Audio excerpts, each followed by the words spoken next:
Hello, we are the International Dungeon Crawlers, and welcome to Session 2 of Curse of Stew, our playthrough of the classic D&D campaign, Curse of Strahd.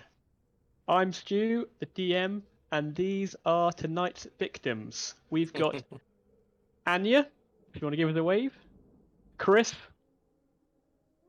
and Andy. Hello. And let's not forget our epic stream host all the way in Germany, Mao, who's hosting this for us and doing all the sweet controls. So last week, our first session led to 4 adventurers into the same inn in a very misty Daggerford on the Sword Coast. Here they were delivered a letter addressed to them, Jackson Sunshield, Shadow, Fox, and Ty. It was delivered by a strangely dressed man who Jackson pursued into the mist, but to no avail. He seemed to slip away. The letter called for aid by some strange fellow named Kolian Indirovich, called himself the Burgomaster. His daughter, the love of his life, Irina Koliana, had been afflicted by a deadly evil in a place called Barovia. None of you had ever heard of such a place, but the next day you kind of made off towards the directions which in the letter were given to you. So you took the road out of town, heading towards the misty forest, and strangely spotted no other travellers or any fauna. It was deathly quiet. It was all very strange. Eventually, gloomy trees showed through the mist, and then finally, after about 5 hours of travelling, a huge gate appeared in the fog, flanked by 2 immense stone guardians. As you approached the gates, they opened and let you in. You walked through the gates and they closed behind you. You realise that this forest you're in, these trees were not native to the misty forest where you thought you were. This is some other place. Eventually, Mauni, your wolf companion, caught scent of something in the woods. It was a body you discovered just past the gates. It had been attacked by wolves, and he held a letter in his hand. A letter from the same person as the previous letter. This one saying, "Don't come into Barovia, keep out. Never come here. It's a horrible place. My daughter's been attacked. Stay away," is pretty much what that letter said. But by now it's too late, and you're already in this cursed place. As Fox picked the corpse's pockets, you heard a lone wolf howl. Ty went to investigate the direction of the howl, and a huge wolf head with glowing red eyes appeared in the fog, glaring at her. As the head receded back into the fog, 4 wolves attacked you. Combat ensued, and you quickly dispatched of the 4 wolves, put them down. Thinking you'd done a good job, you chased after the big wolf, who immediately turned around, knocked Ty down to the ground with a huge gash to her shoulder, and then attacked Jackson and knocked him out in one go. The wolf, this great big wolf with red eyes, retreated into the fog, and you decided to cut your losses. Ty healed Jackson back to some form of health, and you made your way back to the road and continued following it into these woods. Eventually, the dirt track of a road turned into cobblestones, and you found yourself in a village. In this village, you heard a constant moaning noise, which you found out was a lady. What have I got here? A lady called Mary, who was racked with grief for her missing daughter Gertruda. You tried to get more information out of her, but she just kept going around in circles about her missing daughter Gertruda. Fox broke into her house, at which point she screamed at Fox, told her to never come back, called her a beast. And you decided to head to the village inn, the Blood on the Vine Tavern. Here you met a young man who call himself Ismark. He bought you all a drink. His name Ismark Kolyanovich. He's the son of Kolyan Indirovich, the burgomaster. And it turns out his father had died recently, and his sister had been afflicted by some creature, and he wanted your help to rescue his sister, or not rescue, take his sister to the next village over, the village of Valaki. Agreeing, you went to his father's mansion and met up with Irina, who is his sister, and found his dead body in this mansion. Irina said she'd go to the village of Valaki only if you gave her father a proper burial, or helped to give her father a proper burial. So you agreed with this, and you carried him through town to the church on the other side. When you finally made it to the church, you were met by the priest called Donovich, and he said when dawn came the next day, by now it's early afternoon, becoming evening, he said at dawn he'll say a prayer to the morning lord, and they'll bury the dead burgomaster. So you got to the church, and when you're inside, you heard screams coming from below, saying, feed me, father, I'm hungry." This was the sound of his son, or a creature that was once his son at least, that was trapped below the church, and he did not have the courage to kill the beast because it still resembled his son. And that is where we left off. Have you got any questions, guys, about what was happening? Nope. Nope. So, what would you like to do, as he called you inside as the sun began to set, and you find yourselves inside the Church of the Morning Lord in the village of Barovia, with this priest and these brother and sister, Ismark and Irina. So we know, based off of past nights, that we should expect some type of visits. So I think we should be preparing for these. Yeah, so you can probably, as you look around inside the church, all the pews, everything's been broken, turned upside down. It looks like this place has been ransacked or something. Something's gone on in here. But the doors are solid, and you could probably barricade them if you wanted to. Any like the any entrance type of door. elevation? Yeah, so the entrance to the church, the doors are still solid wood, and you probably could barricade them if you wanted to keep things out. Where is the creature? Is it in some kind of crypt? The creature is, it's below, so that you reckon it's probably in some kind of crypt. Okay, can we try to find, entrance to this crypt, wherever it's? Yeah. So if you ask for the entrance, Donovich will show you where it is. He leads you towards the back of the building, and there is a trapdoor which he'll lead you down. Is there anything more that he can tell us about this creature? Like what happened? Like how did his son turned into this creature? Okay, so let's just move this out of the way a second. I'll just show you what the inside looks like.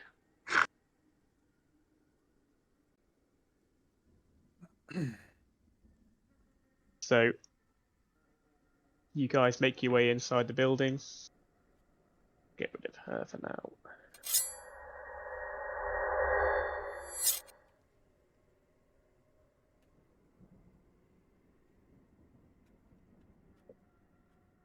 And at the altar, the back of the altar, there is a trapdoor which leads down to the crypt, which is he's kind of pulled the heavy stone altar over it, so nothing can get out easily. So this trapdoor's covered. How long has he been in there? I'm asking. You're asking him. Yeah, Donovich. So Donovich is he says, "My son, a year ago, a wizard came and he rallied the people of Barovia, the castle, and no one came back. Some weeks later, the beast that was once my son was sent here to haunt me. So you've had him in the basement for almost a year now? Yes. Who was this wizard? What was his name? He Has gave anyone seen him since? No one's seen him since. He gave us no name. Many strange folk come to Barovia, strange travellers, but not many survive for long, and no one ever leaves. Can you tell us how this creature looked like when he turned? What did he do, or what? He still looks like my son, but his skin is grey and pallid, and he craves blood. And you hear the shouts again. Father, Father, feed me! Father, I'm hungry, Father. I've not eaten for so long. He torments me like this every day. I'm losing my mind. My prayers to the morning Lord go unanswered. When is the last time you put eyes on him? I've just hear him. I never look for him. He's been down there so long. He hasn't been fed in since you put him in there nearly a year ago. Yes. How has he survived? Do you know of the undead paladin? I shudder a little bit as he says, He is the not word alive. undead. Yeah. Understood. How do you kill something that is not alive? Do we? You can make me an Arcana check. I think we need someone smarter for that, but I'll try. It's 11. 11. I'm not very smart. You're not sure. You haven't come across the undead in your travels, No. I'm afraid. So you've heard of the undead, and they shun sunlight. Is kind of what you can remember. And where right now is sun's going down, or twilight type Yeah. of time? So the whole time you've been there, there's been no sun anyway. This place has been completely shrouded in mist. The sun blocked out. It's just been like a hazy daylight rather than any. There's been no bright sunlight shining down. Imagine this dark, stormy sky the whole day. So there's been no. The only difference now is it's becoming dark rather than misty. Now it's dark and misty. Donovich, when's the last time you've had visitors come on at night? They haven't been here for some time. Maybe a week or so. They last came here to torment me and scratch at the walls and the doors. Have they ever made it through? Attempt to come through the doors. They just come here to keep me awake, stop me from sleeping, remind me who's in control here. And is there any type of like a steeple or anything for the church building?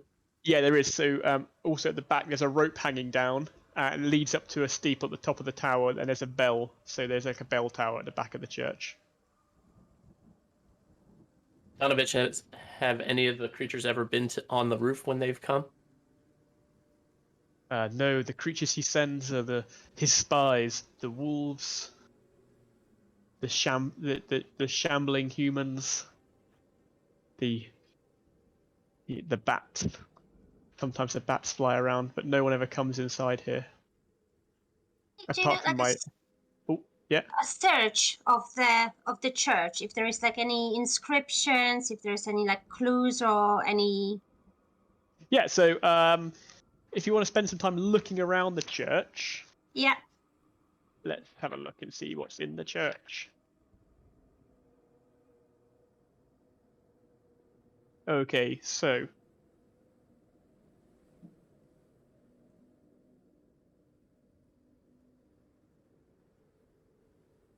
there's a couple of bedrooms. One which is Donovich's room. There's a small holy symbol above the headboard. Straw mattress.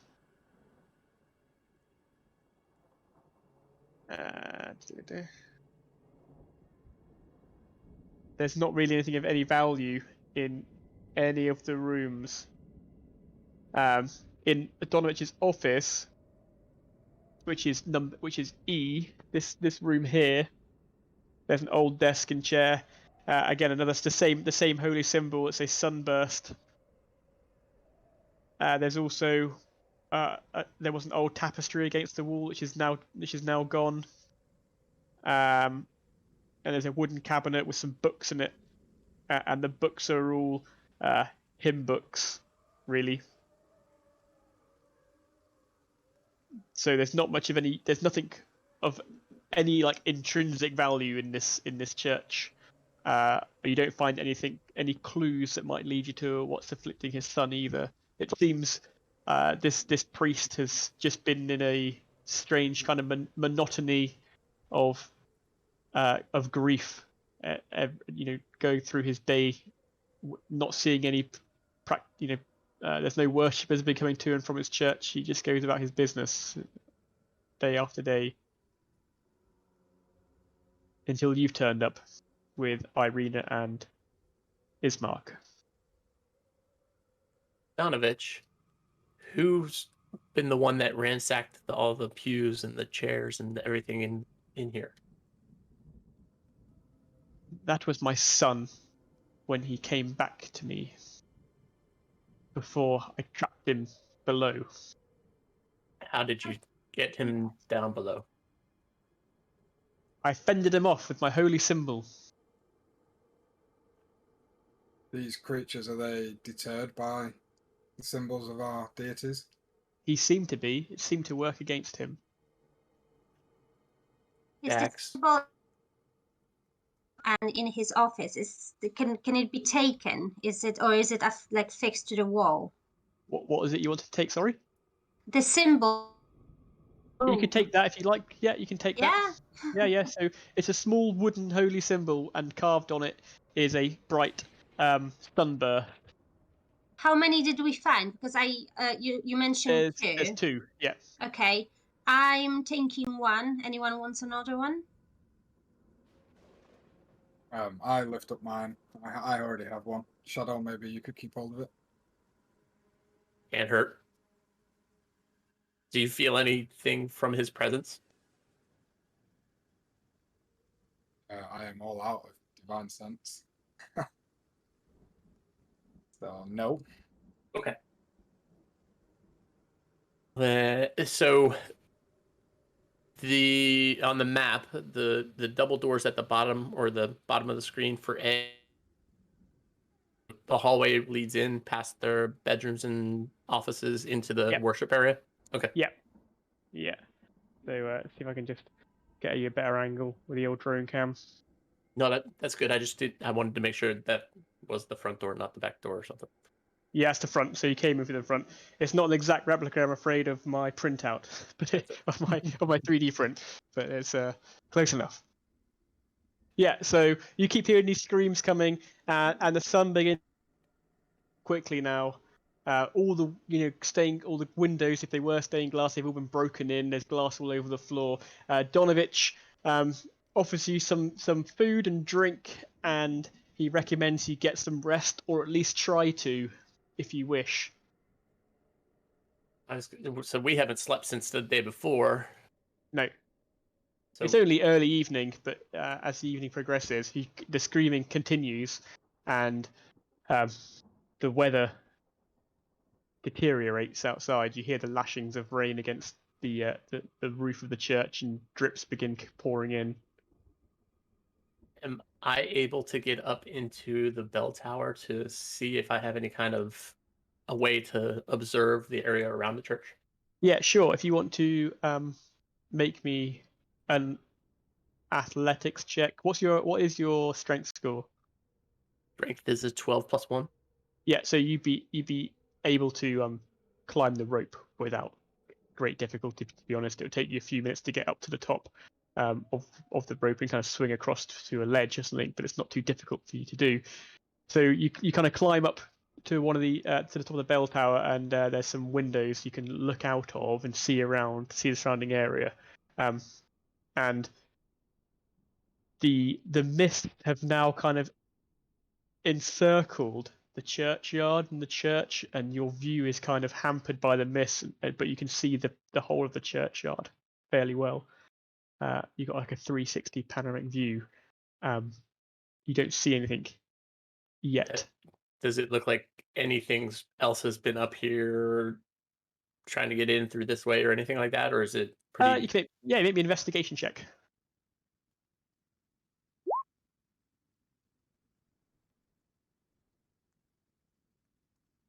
13? So 13. Yeah, with a 13, you can. It doesn't look like anything's tried to get in this way. You see some, signs of like nesting birds and things, but nothing nothing.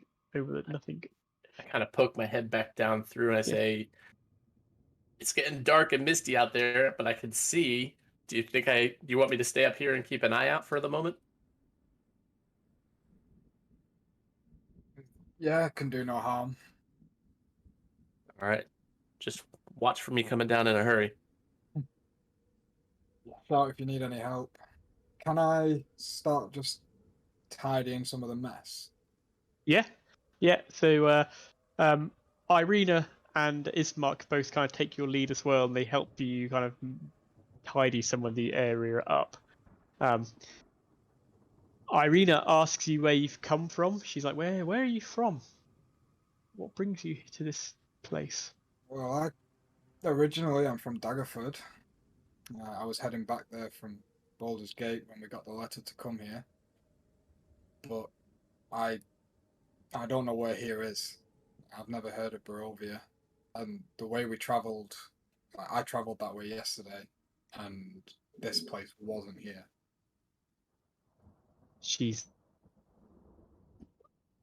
You're not from Barovia. She's like, you're not from one of the villages near here either. You're not from.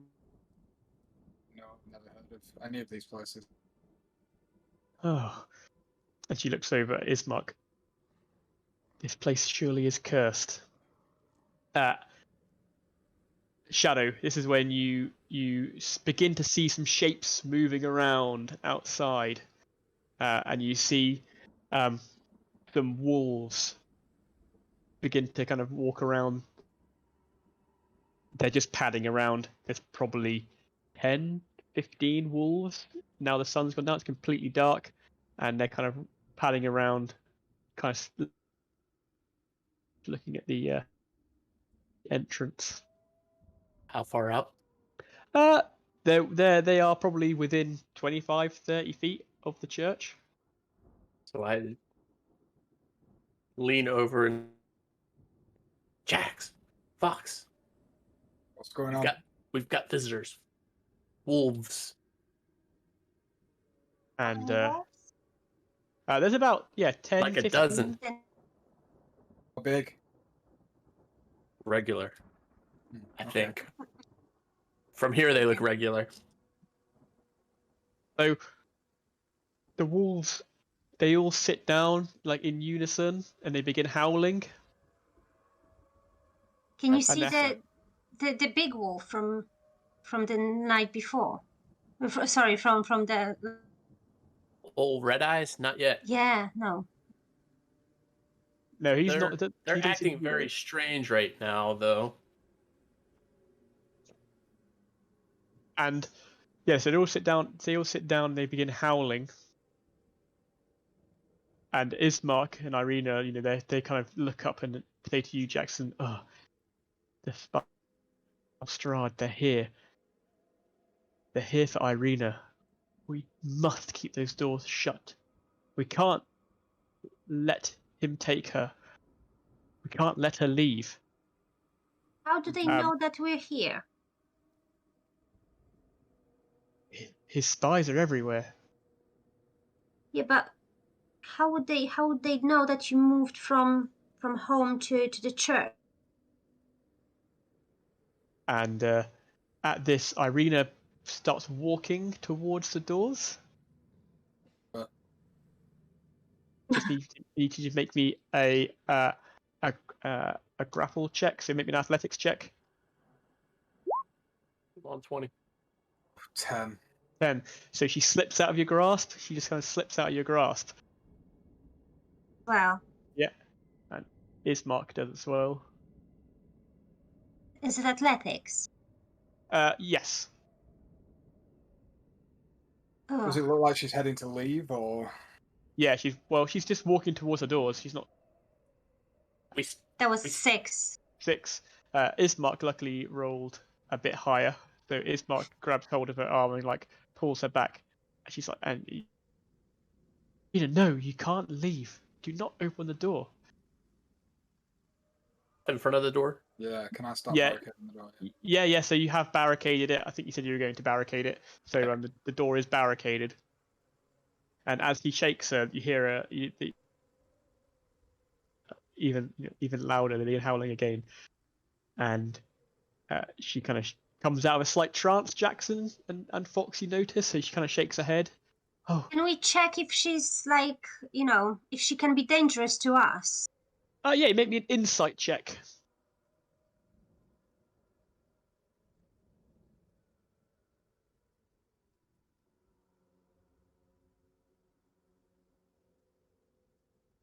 $16. 16. It seems that she was in some kind of trance when as she was walking away. It doesn't seem that she's dangerous to you, but maybe not very trustworthy. Shall we Uh, like maybe? Oh, So There's a wolf Shadow, behind you. Shadow, you now see Shadow coming up the path that leads to the church. guys, do you think we Far, should like tie? far slowly making their way towards the church, shambling along. I relay that down. Jax, Fox, we got people walking up the path to the door. We've got a problem down here too, Shadow. Think it might be worth coming down. Coming down. I But scramble down the rope. yeah, so you slide down the rope to the bottom, and you meet up with them, and you can see they've kind of Ismark doesn't want to tie her up, Fox. He's like, oh, I don't want to tie up my sister, but we need to make sure she doesn't leave. And Donovan, the devil, he's got to everyone. He'll forsake us all. We're all doomed. We're all doomed. He begins like reciting prayers to the Morning Lord. I look at Jax and I say, he might not want to, but do we want to? Think that we cannot allow, to have someone, to have an enemy like, both sides. If we're going to fight whatever is underneath this floor, we shouldn't have someone, dangerous behind our back. So maybe if not tie her up, maybe we should like lock her. I'm hoping that we don't have to deal with anything in the basement until tomorrow, and that we make it through what's outside tonight. There is 15 wolves. We hardly killed 4. Like, and there is 3 of us. I don't think we can. If they You You can't then come hear in, I think you we'll hear be okay. as you're talking, you hear a boom, boom. Things start hitting the door, boom, boom, and there's scratching on the door. Down level of activity, or is this more than normal? It's more than normal. What Awesome. things did you see out there? And then you hear a voice scream, "Ah, father! Is here for her, father! Ha ha ha! You shall all die!" You hear a scream from the basement below. But what's this Okay. is happening? Irina, will you let us bind you so that you for the little bit? Irina, she says, I don't know what affects me. I'm not sure. The it's unnatural, but for your safety, yes, please do. And we can't tell you. What if we're just handing you over on a silver plate if he gets in? Don't Ismark let him in, we she will said. protect her.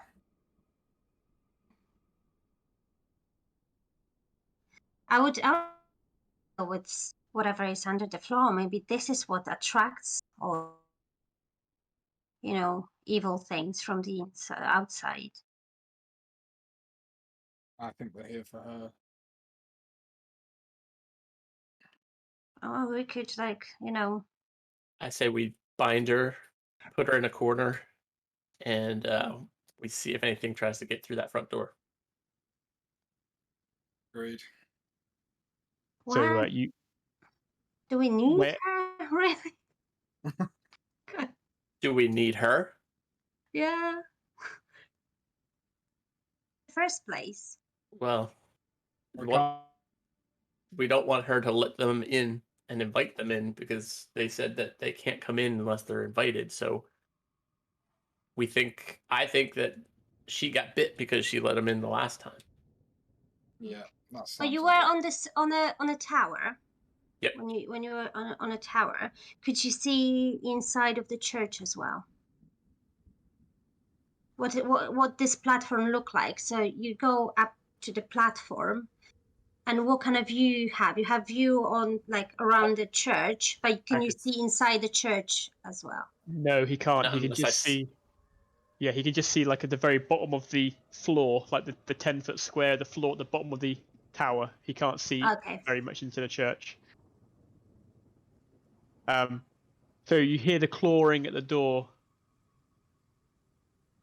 Okay, is there a place that is like a sniper spot in a church where I can like hit and shoot them from?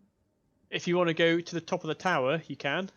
But I'll be shooting them from when they're outside. What if they're Oh, you get want to hide in in? the... Yeah, there are rafters. There's rafters above you. You could climb up into the rafters if you wanted. Yes, please. So make me and with a bit of a helping hand, yeah. one of the I'll boost taller her up.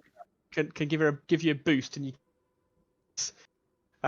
it's now that you realise how dark it is in this room, and you struggle for vision a little bit. Vision, so you can't see a huge amount, but you can see there's a low fire and a couple of oil lamps burning, and you've got a view from the rafters in, and you've also got a view outside into the churchyard. Where And as you where look, on this rafter that I'm sat on? be over here. Okay. All right, so Yeah. up high here. So you've got a good view of the entrance hall, and as you look out of the window, you see a dark shape stood on one of the gravestones. A man in a dark, Went out. Can you repeat what I see? a dark cloaked figure standing on top of one of the gravestones, staring right at you with bright red eyes. Okay. The window, is it barred with? Is it A smashed window. so it's like So open? yeah, I know there is a yeah, hole. yeah. Open enough that something outside can come in. Yeah, it's quite high off the ground though. It's kind of like church windows are very high off the ground, so it'd be difficult for them to climb up and get in. Something would have to. It's probably 15, 20 feet off the ground. Okay. Uh, So I will tell them. Obviously, I will tell the guys that I see this figure, and it kind of has very red eyes, just like the ones that we've seen before. Are they similar to the wolf's eyes? They are glowing red. Yes. So they are not Okay. not dissimilar. Yeah, they are similar. Yeah. Whether Okay. they're the same or not, it's not the same. It doesn't. It's not the same thing. You know, this is a Okay. normal humanoid in dark clothing, difficult to make out, but he is stood in an unnatural position as he balances on top of a gravestone, staring straight at you. Okay.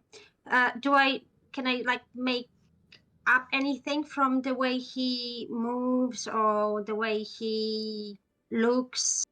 Can I like make up what is it? He stood very still, and it just looks like a human man. That's all you can kind of make out, really. This is Okay. like a normal human male. Stood in an unnatural position with glowing red eyes. I mean, he looks pretty freaky. Okay, guys, I can see this human looking creature, but with glowing red eyes. What do you think? Should I like try and shoot him, or we shouldn't upset him? Maybe. That's Yeah, maybe. taking a pot shot at. Yeah. And I can. Ismark and Donovich are both, you know, the color goes from, they're already quite pale, but the color drops out of their skin even more as oh no, the devil's here. The devil. He's come. Strahd. He's come for her. All right, we definitely are going to bind her and put her over by the tower at the back of the room. Yeah. Yeah, okay, so I'll just do that. So she's over there. Bound. I hate to give up the sword, but I don't want her opening the door and giving us up. Okay. So is she now where the entrance to the dungeon is? Kind of Yes. behind the altar. Yeah. Oh, I don't feel good about that. Where else would we put her? I don't really know. If she turns into something weird and opens this, trapdoor, we may be in trouble. Position myself to the side of the altar facing the door so that I Okay. can take shots down the hallway to the front of the door if I. So you're going to take a position over here, sorry? Yes. This way? Like Yep. here? Cool. Perfect. Donovich, he's by his altar just praying. Ismark's going to stand next to his sister. And Does- where would you like Does to be? Donovich appear that he would be any use in any kind of combat situation, or is he just really frail? He's not old. He's, you know, probably, I'd say he's probably turning 50 soon. Well, that's pretty old. Yeah, and he's got a kosh on his side, like a kosh, and that's right, and a holy symbol. Okay. Yeah, not sure yet, but he managed to get into the down below, Okay. whatever that creature is, which is still screaming it all the time. Father, he comes for you, Father. He comes for you. You shall all die to be free of here. Jackson, where do you want to be? Standing where you are? Yeah, I'll stay there in case anything does come in to Irina and Ismark and ask them, do we try and sleep through this, or is... Ismark is like, this is the same as my father had. Night after night after night, they came and attacked his house. No one ever entering, just attacking the outside of it, until the fear got him and he died. Same thing. This is what happened. This is what he does. He terrorizes you. Hold Gives on. out. Yeah, I don't think there's fighting. You said there was a dozen wolves, and sounds like there's someone dead out there as well. Yeah, I so think the we'll hunt clawing at the door continues. Eventually, one of them manages to claw through the door. You see a hand come through, Jackson. Just a hand comes through a bit of splintered wood. This like green, yellowish, fleshy hand comes through and then comes out, and you see like just squeeze its like face through. You see something go, just like a tongue in a mouth, pushed to one side. and I try and just cover that area with some more of the broken Yeah, so you get Yes. you get a pew area, and they continue banging against the walls. As you stood there, kind of readying for battle, for what's coming, as you look out the window again, Fox. The human's not there Yes. anymore. He's not there now. He's gone. Okay. Are they're closing the door all the time, aren't they? Yeah. Yeah. It's I'm been an going hour to. now. They've been there for an hour, clawing at this door. So a lot of time's passed. And Is there now the hole? Like, is there or have we like? yeah, it's been covered up. The hole's now been covered. Okay. And using a big pew to cover it. I'm going to try. Can I see any of the wolves from where I am, or any of those like not the bad guy, but the minions? You can. Yeah. Okay. So I wanted to kind of try if I can, do any harm to those human creatures. You can't see any of them. No. They Okay. seem to be out of your view range. Should I go back up and take a look around? Or is that too dicey? As the time begins to pass, you begin to get it becomes more and more difficult for you to fight the exhaustion that's taking you over as you begin to want sleep more and more. Okay. Shall we just take maybe turns? Someone will watch and the rest will rest. Yeah, I think that's a good idea. Okay. I'll So- go first. Go have a nap, and I'm climbing the tower.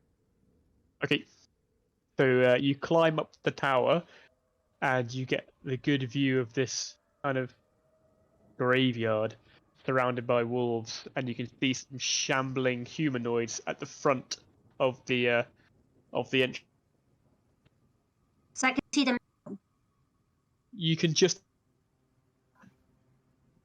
and you can see at the entrance to the churchyard now, standing below the gate, the kind of wrought iron gate. You can see that humanoid again. This strange man in his cloak, just looking at the church, staring with intent.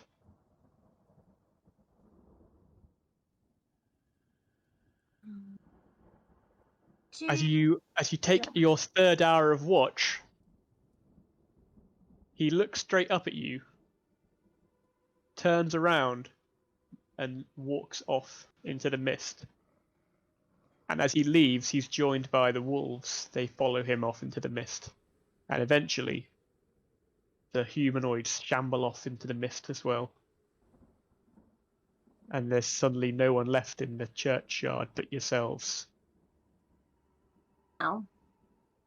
Sorry, what was that? Could you repeat that? What is the time? Is it like past midnight or something? Yeah. Is the guy under the floor still screaming? Yes. He is still screaming, moaning more now. His screams turn to moans. Oh, Father, Father, you've forsaken me. I'm so hungry, Father. Rather than the kind of angry screaming that was earlier, it's now a whimpering, self-loathing. As you're stood up there and you watch the creatures leave, and the clouds above you clear, and you can see a dark sky, barely any stars, and a waning moon in amongst the rain before the clouds come back over again, cover it up.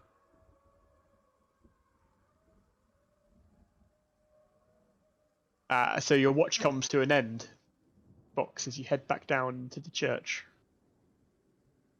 Who's next? I'll go next. Okay, so I wake you up. So what you do know, or what Shadow would know, is that he only needs 4 hours of rest. Yep. To get an 8-hour rest, so he can do light meditating for 4 hours and resting for 4 hours to get a full rest. So you could essentially watch do like not an intensive watch, if that makes sense. You can kind of have a watch with disadvantage on perception checks because you're still meditating, but you'll be awake to know what's going on while the rest of the humans actually get a proper rest. Yep. Okay. I'll take the rest of the evening then. Yeah, cool. So you switch places. You head to the top of the bell tower. Fox, you kind of curl up somewhere and try and get some sleep with this moaning creature thinking about the Morning Lord in his sleep. And Irina, you notice, has just got her eyes open, just staring at the door the whole time. Whether she's awake or asleep, you're not sure. That's just creepy. Right. Yeah, so she goes. As you walk over to her and you ask her, she says, "Oh, yes, yeah, I'm fine. Just I don't sleep. What was the Nightmares now. dream? I just What have was the nightmares. dream about? I'm not sure. They're so intense, and then when you try and think about a dream, it disappears from you, doesn't it? It's hard to recall it."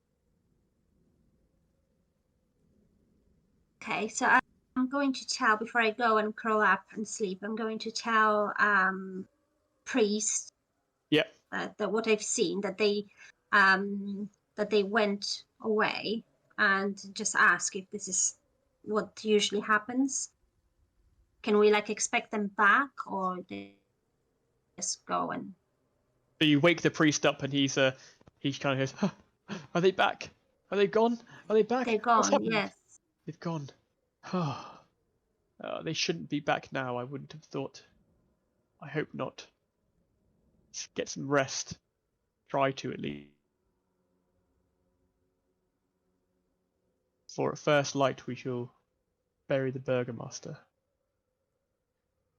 So, Shadow, you take the rest of your watch, and you see the kind of mists receding, lifting off the village, and your view increases more and more as time goes on. You get to see more and more of the village with your kind of dark vision. The moon, although it's waning, is quite bright, and it does light up the area.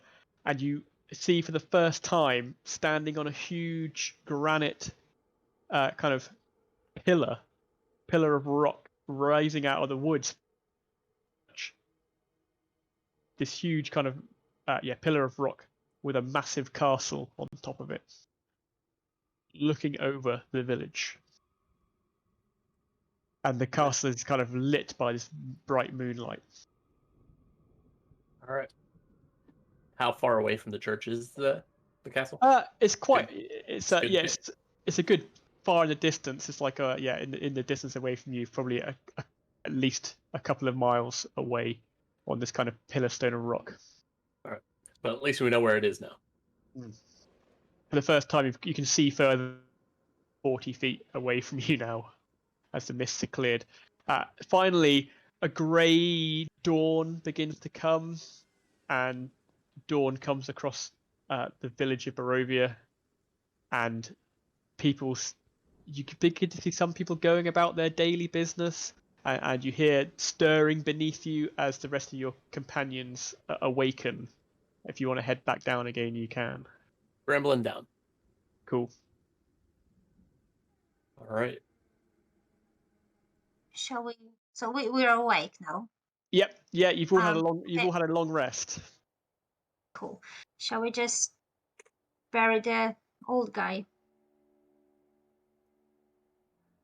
Yeah, Yeah, that's job number one. So Donovich, he says, he's awake now. "Good morning. It's the best time of the day. Finally, it's the morning, the time of our Morning Lord, and we should head outside now. And we should bury him." And you carry out, get rid of all your barricades. It takes you a few minutes to undo the door and get everything out. Carry out the Burgomaster, place him in the grave you dug for him, and the priest speaks some words it's not, you can't really tell it's a sun rising. It's so weak. You just get like the sense the sky gets lighter rather than seeing a sunrise. As the sky kind of gets lighter through the cloud cover, and he says some words, and Ismark and Irina begin to use the shovels to kind of put soil back over their now dead father. Hopefully that will now stop. He shouldn't rise up against us. And Donovich says, you should probably take her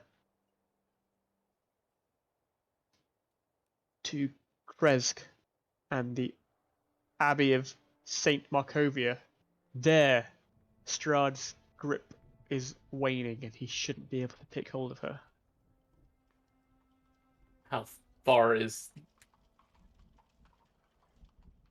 So, Kresk is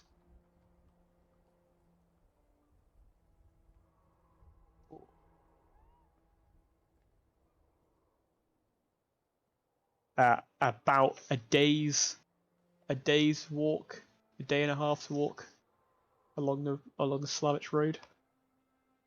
So there is a chance we're going to be on the road at night. That you could, yeah. I mean, if things don't go perfect. but there's many villages on the way. You won't. It's not the closest village. You pass through Valaki, and Valaki is the place where Ismark wanted to take her. So so Donovich wants us to take her further than what the brother wants us to take it.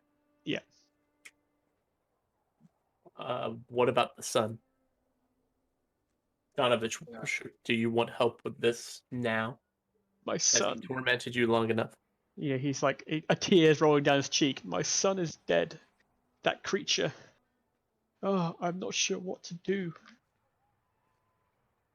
Father, you've been tormented by this for almost a year now. I don't think you're going to take care of this yourself. We offer you help. Well, if you think you can destroy that creature, then be my guests. As he looks at you. Yeah, I think we should give it a shot. I would say that Irina and everyone else should go outside, and we'll shut the door and try to deal with it. Ismark says, so far you've helped us, this family, and you're going to help us some more. So I will stand beside you and help you destroy this creature. Very We will nice take the of help. you. We will take all the help we can get. Yep. Donovich. Donovan. So Irina and Ismark, go pack your bags. We're getting ready for a road trip. So yeah, they're all ready to go. They've got their, they came prepared to leave, to go to the village of Valaki. Is Ismark any kind of fighter, or is he? Yeah, he's wearing armor under his traveling clothes. He's got a long sword at his side, and so is Irina. They're both wearing swords and armor, much like the noble folk of the Sword Coast. Quite often wear ornate armor and swords when traveling. Does it make sense, Jax Fox, to have them in here helping too? It can't hurt. I feel like Well, her that is- influence came at night, and he doesn't seem to be here, so maybe she'll be able to control herself. She'll stay with us. She'll stay on Team Jax. No. Team Shadow. Ooh. So, Donovich, how do we open this trapdoor? So Donovich, he strides over to the altar, and he puts his back against it and pushes, and it's like a. Before he opens it, I want to go back to this. To the So rack. as he's pushing it, you rush as he's pushing over, and you rush and jump up to your little sniper spot that you had before. Seeing him start opening it, yeah, and obviously it looks like he's struggling. I'll tell him to go back outside, and I'll carry on. So you've got. I think we're keeping everybody. Everyone. Yep. Donovich ends up here. He doesn't leave. So this is something like this. Ismark and Irina will be over here. And since we're perspective, I'd pull out the old longsword instead of the bow Yeah. today. Okay. Do you want? I mean, you can go further away if you want to. You can go. Can I ask a question before we open the?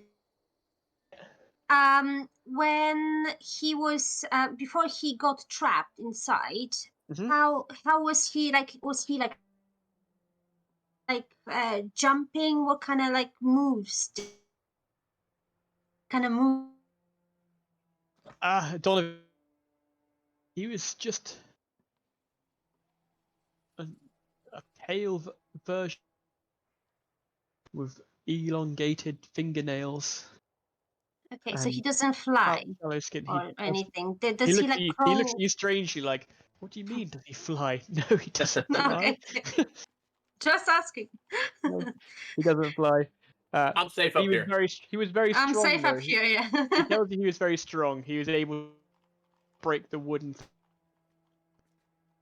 I'm thinking, guys, is there a is there any sense in like putting up? So maybe we'll be like getting out of this basement or whatever, that he get like entangled in some ropes or something like that. I think we should re-barricade the front door so he can't get out. Stuck in here with us. Okay, so you're gonna barricade it. And then Right. I'm gonna throw caltrops down so it like he can't run down there without hurting himself or losing speed. Drops on the ground, like heading towards the exit. Yeah, down by the A. I want to set some kind of trap around the entrance to the trap, so he like start. So okay, Can I do that? Yeah, what would you like to do? Describe like what trap you want to set up. Have you got a net? I've got some rope. It'd be difficult. But you could if you have a net in your inventory, you could net down. So You could make a lasso if you want to. I think we could put loops around the trapdoor so that when he comes out, like we could all pull. Yeah. Like, make a snare. Make a snare. You can like almost like animal handler where they have the long poles and they keep them away, but they're pulling in all different directions. Are there any pillars in the church that we can tie the ropes to? Yeah, there are quite a few beams going up from the ground that support the roof, so you could tie the ropes around some of the beams. Okay. Shall we try?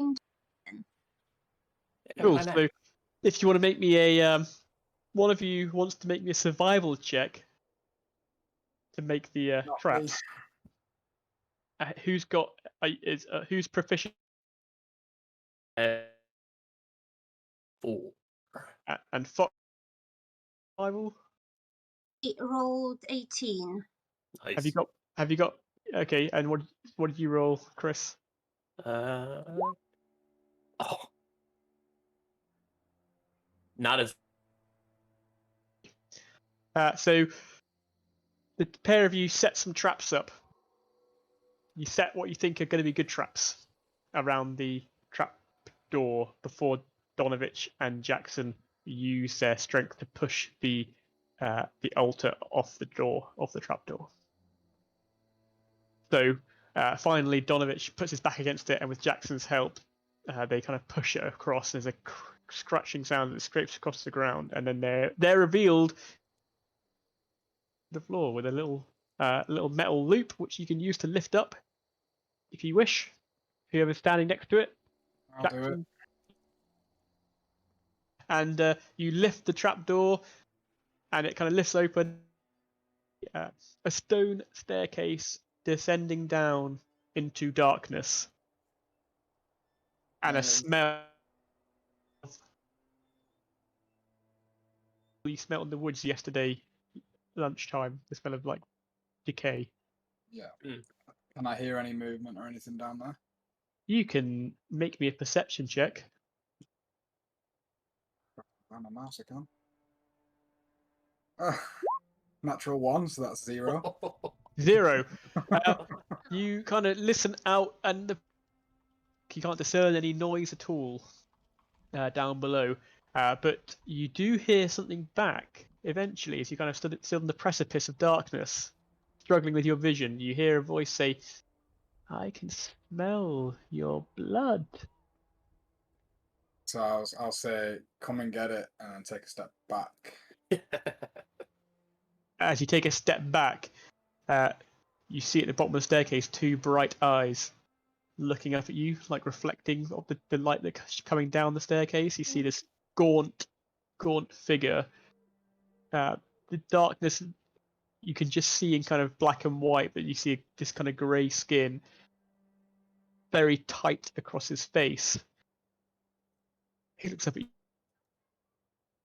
and he begins slowly climbing the stairs towards you, and these kind of gaunt long arms. And he finally reaches the top of the stairs, and you guys can see this head begin to come up. Greasy black hair clings to his like scalp, and his eyes are kind of almost bulging, and he's got kind of real deep shadows under his eyes. And as he kind of emerges, Jackson takes a step back, and I need Shadow and Fox to make me athletics checks to try and pull the trap in around him. 8. Okay. 15. 15. Okay. And he rolled a natural 1 for his dexterity save. So as he kind of comes out shambling, his eyes fixed on Jackson, Jackson steps back out of the rope circle, and you two really quickly pull it so tight, and it zips up round him, and his legs are trapped, and his arms are stuck by his side, and he falls over, and he goes, "No, Father, no! Don't let them kill me, Father! Please, Father, let me leave!" And we're gonna roll for initiative. Yeah. It's not great.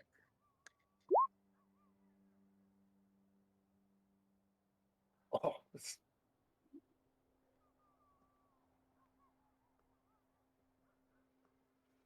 I love nat 1s on initiative.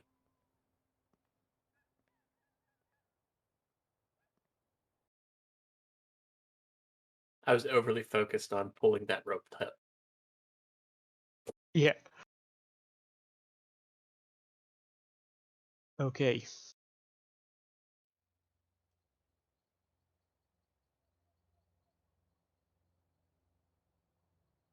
Nice roll, Fox.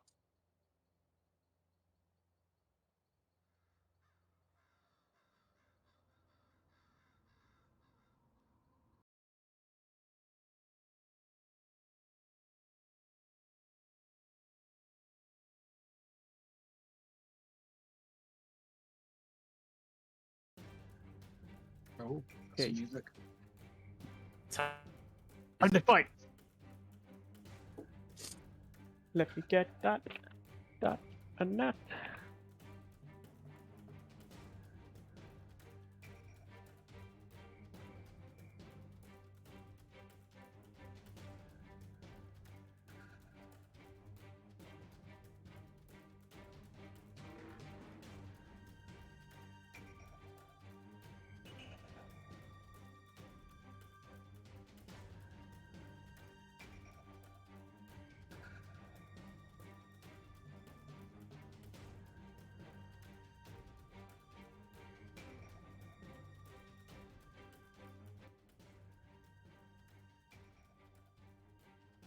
Okay, Shadow, what's your initiative roll?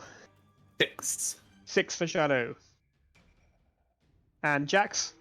6. 6 for Jax. And Fox? 22. 22 for Fox. Nice score. So as he comes out, you pull tight on the trap, and he falls over. Prone. Trapped. Yeah. And it's his turn first, and he's going to try and wriggle free of your trap. Let's see if he manages to wiggle free. There it is. And he does on a 22. He manages to wriggle out of your trap, I'm afraid. And he kind of stands up off his movement. Nothing. He is going to run at Jackson. He's going to try and run away.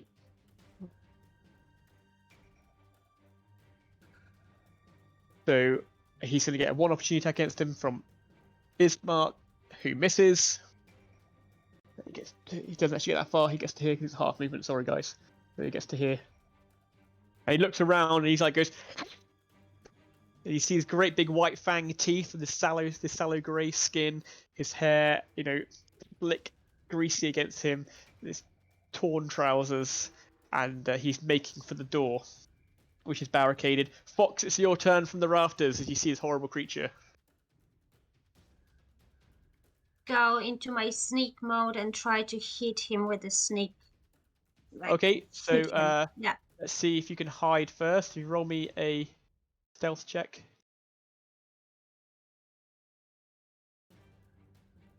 23. Yeah, okay. So you think you're hidden, so you can roll to hit with advantage. What do I roll now? Do I So hit? you should roll to hit. If you right click on that, it should give you a chance to roll with advantage. So you roll twice. So it's 18 and 22. Yeah, so that hits. So now you can roll me your damage, which is it with damage for the crossbow, and then roll your sneak attack damage. So it's 6 for damage. Yep. 7. And 7 for rafters. This bolt comes and hits him in the back, and he kind of goes, looks around at you, and he sees you up in the rafters as you shoot him. So there's another 7. Okay, and now it's Donovich's turn. Oh, my son! Son, no! I can't do anything. And he is going to cast a spell. He begins casting a spell on himself. And it's now Ismark's turn. You stupid fool of a priest! Do something! Try killing him, why don't you? And he's going to, draws his sword. He's going to attempt to hit the creature. And he hits him twice with his long sword and does some damage. 5, 6, 11. Okay, Shadow, it's your turn. I will step up. Sword on him. Yep. Come on, baby. 6. 6 misses, I'm afraid. Yeah, I figured that much. He just ducks out the way, unfortunately, as your longsword comes round. And Jax, it's your turn now. I'll step up to him. Yep. And I will take a swing.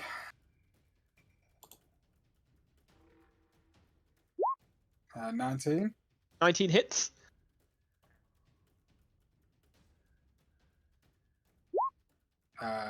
11 damage. 11 damage.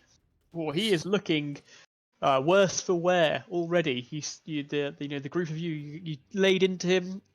Shadow's miss doesn't seem to have affected too much, as there's kind of bits of skin falling off of him. If I wanted to pull the belt on my arm tight to release a little bit of blood, would that take my full action, or could I do that? As part of that turn? You can do that as part of your turn.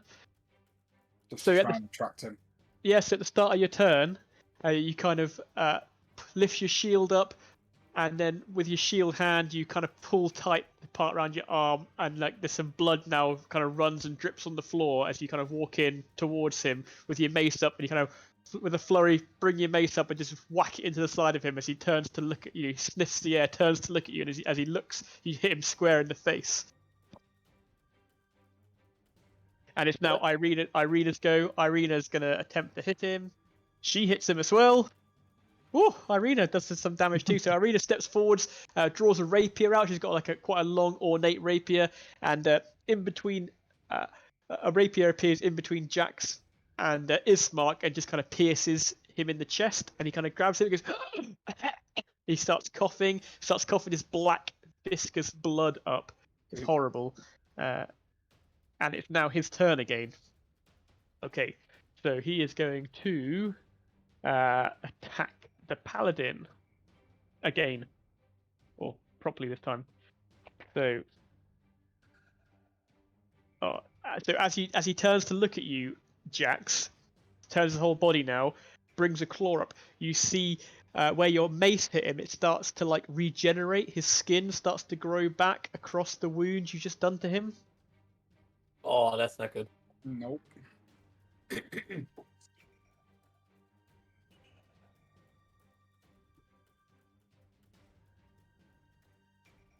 His first hit, you get your shield in the way. He kind of claws your shield, and he kind of takes a big chunk out of the wood with his claws. And with his second attack, he comes in, and you manage to get your mace in the way of his hand and kind of deflect his hand off the way, so he misses you both times. And Fox, it's your turn back in the rafters. When you said that he is regenerating, Yes. so You didn't see this, I'm afraid. You're a bit too far Okay. away to have noticed it. okay, I'm going to do the same then. Just try to sneak attack him. It's very difficult for you to Okay, I to can't hide go. again, but you still get your sneak attack because he's within 5 feet of your enemy, so you still get your sneak attack damage. So I don't have to roll for stealth. No, Okay. but you don't get advantage on the hit this time. 12. 12 misses, I'm afraid. Oh, So you kind of shake, a little bit shaking and scared, seeing this horrible creature emerge from the depths of this crypt below, and your crossbow bolt goes wide. And it's now Donovich's turn. Donovich is shaken, and he's going to say, Doru, please come back to me. Oh, Strahd, you devil, what have you done to my son? And Ismark's turn. So Ismark has a sword. His first one misses. Oh, and the second one, he's missed twice. Poor old Ismark misses twice with his sword. Doro, this creature is too quick for him, just dodging out the way, moving with inhuman speed. As we head to Shadow's turn. All right, come on. I'm gonna stay with the longsword again. Yep. 22. 22, that hits. That one connects. Thank you. I'll take that, and then for the slashing, 6 slashing. 6 slashing. Okay. So you're kind of slashing across his stomach, and bits of his inside start falling out, and he kind of claws himself to put himself back together. You know, he's putting his innards back into his belly. It's pretty horrible. And Irina's turn. Irina's going to kind of brush around this side with her rapier, and misses. And we're back round to the creature's turn. Forget about me. Oh yeah, sorry, Jax. You're up, Jax. All right. I'm just gonna swing my warhammer around. Yep. Ooh, 24. 24 hits. Oh yes, 12 damage, max damage. 12 damage. So as Irina rushes around behind her brother, the creature follows his eyes around. Attention, Jax comes down with his massive warhammer, this kind of Crozius, and just hits this creature in the back of the head, and his head just bursts. There's like a massive splatter of gore. Shadow, Ismark, Jax, Irina, you're all just covered in brain matter and spray as this creature's head disperses. splatters all over you, Mm. and the body just kind of then falls over, and the priest Donovich lets out a cry. No, no, my son! And he kind of rushes over and like picks up the torso and holds it. As Oh. I'm gonna turn away, and I'll pull the belt tight just one last time before I Yeah. let it loose. yeah, so you kind of pull it in tight. A bit more blood falls to the ground, and then it seems the danger is over, as this creature lies dead, headless, on the ground. I'll What is Donovich doing other than his demise? Is he doing anything else out Make of me the ordinary? make me an insight check.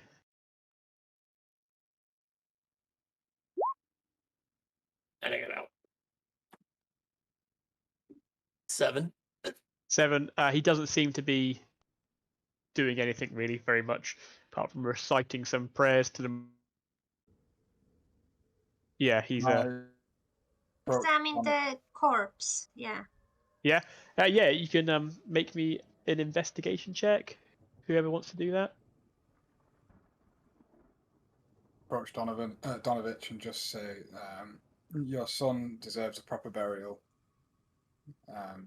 Should we dig one out back?" That was Um, 20 for investigation. sorry, what was the score for the investigation? 20. 20. So he doesn't have anything on him. I'm afraid he was just he was just in rags. There's no. No, I mean like. Oh right, Or what like a, was it? Okay. As you pick through the the the exploding matter that was once his head, you do find 2 long pointy teeth, which don't look. They look more like something of a predator rather than a human. These kind of fangs you find that were once his. do we know kind of what vampires are? You don't really know much about vampires, but you have heard tales told of them in the past of the vampires. And Yeah. Ismark and Irina both know vampires. They And do know. yeah, and they do Okay. know that this was. So they do tell you this. He was a vampire spawn. He was a spawn of Strahd. When Strahd Okay. when Strahd visits you and bites you enough times, you can become one of his spawn, a creature of the night. So What should we do with the? Is there like any, I don't know, instruction of what to do with vampire body? Ismark suggests burning it. What do you think, Jackson? Shall we burning or bury it? These guys Ismark seem also to is know just what like, they're we should talking leave about. now. We should just leave. We need to get on the road now before we get waylaid and have to spend another night here. Every second we waste here in Barovia is more time for the Devil Strahd to come and take my sister away. I'll look, as he says that, I'll look to Don. Are you going to be okay to burn your son's body? He looks We up to leave. you. He looks up to you, very upset, tears down his face. This, I lost my son a year ago. I give you thanks for what you have done, and wish you good luck and Godspeed on your journey across Barovia. For you will be hunted now.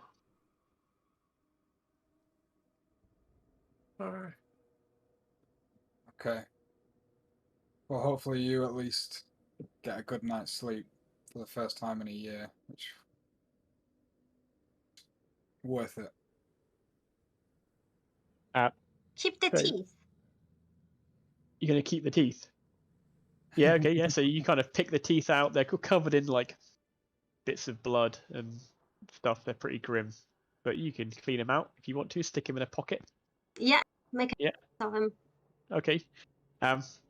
So as three of you are kind of talking with Donovich, you notice Ismark and Irina are standing by the door, the kind of doors into the church, removing all the barricades he put up there in a kind of a rush to leave now. Stand on any caltrops. I collect up Yeah. my gear and put it away for future use. Shadow spends 45 minutes picking up caltrops off the shelf. Just little Yeah, I think details. we should like clean ourselves up a little before we go, because maybe we can like scare some villagers, you know. Corpse goo. Yeah. So You two scare the villagers enough as it is. that's true. If you've got anything else to do, otherwise you're going to kind of head on the road out of the village of Barovia, and we'll take a quick break. I think it's a good time to take a break. I'm just going to put the kettle on. So we'll be back here in about 5 minutes to our viewees. We're just going to have a cup of tea, and then we'll come back and see where they go next. Cool. Cheers, guys. Awesome. Mark it up.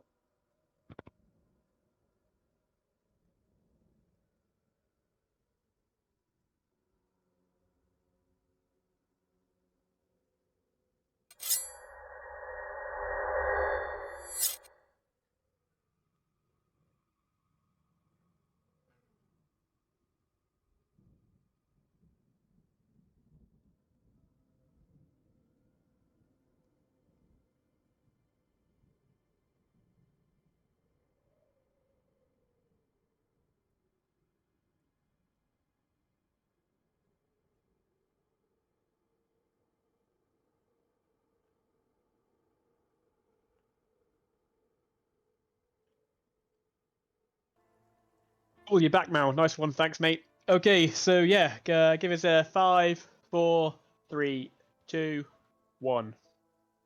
Okay, so welcome back, and let's see where our adventurers head to next as they make their way out of the village of Barovia early in the morning along the cobblestone streets towards their destination. Either the village of Valaki or the village of Kresk, which are both along the same road. Jackson and Fox, the kind of mists are cleared now. There's the low hanging mist is no longer here, so you can see a bit further. It's still very overcast, but also see this castle towering over the village of Barovia and above the woods. Great big granite edifice that kind of rises out of the ground. This huge castle in the gloom. So both villages are on the same road. So it's not on the road. You can see Barovia is a wood, and then kind of rising above behind the woods on a huge kind of hilltop, like a granite pillar, is the castle. So I can show you vaguely what I mean with this. And the map, I'll do it on here. You can do so. Come on. Okay, so there's the village. There. Yeah. And then Where is this another village that we are about to go to? you can't see it. You're not sure where it is, but there's only one road that leads through Barovia, the village of Barovia, and you're going the opposite direction. So you head west out of the village, and then south.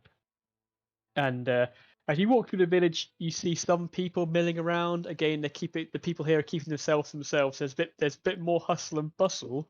I wouldn't really call it hustle and bustle, but you do see a dozen or so folk going about their daily business.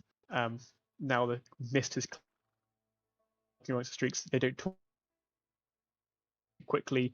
Some of them give and all funny looks.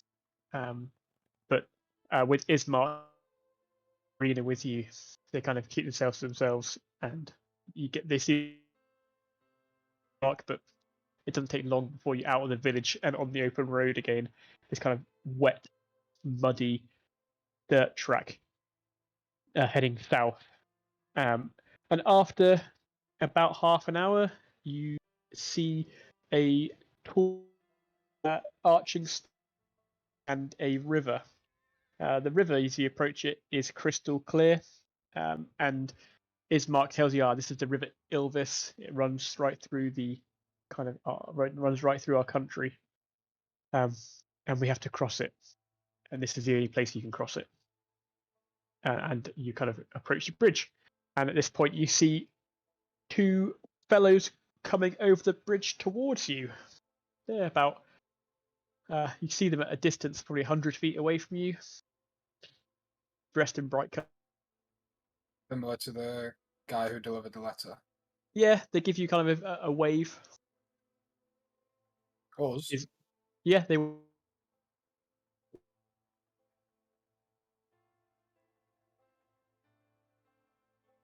These are some the more the Vistani, the traveling folk.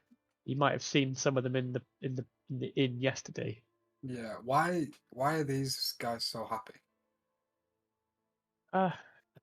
They are traveling, not struck down by the curse of this land like some others are. Rumor has it they can travel freely. Letter we showed you yesterday that you said wasn't from your father. A man to these people delivered that letter. Could these people work for or with Strahd? Is it you call them? The Devil Strahd. Yes, I think it's difficult to tell who is a spy for him. Yes, maybe we should be on our guard.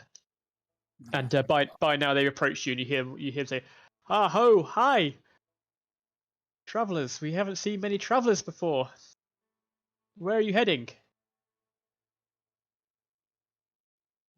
sorry, I can't remember the name of the village. Oh yeah, so Valaki. Yeah. I wasn't going Oh, to tell him that one. Valaki. That's a fair old journey. Do Have you you know been? do you know the shortcut? No.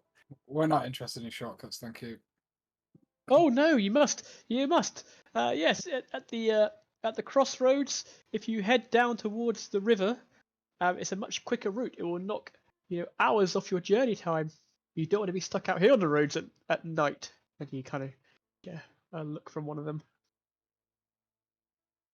I just shoot Shadow a bit of a concerned glance. And Shadow, to your when you said have you been there before? They're like, yes, we go all over. We're traders, you see. We trade with the local towns. We're heading to the village of Barovia now, in fact. What are you taking to Barovia? And he opens all kinds of Options. herbs and lucky heather. And would you like any of my wares?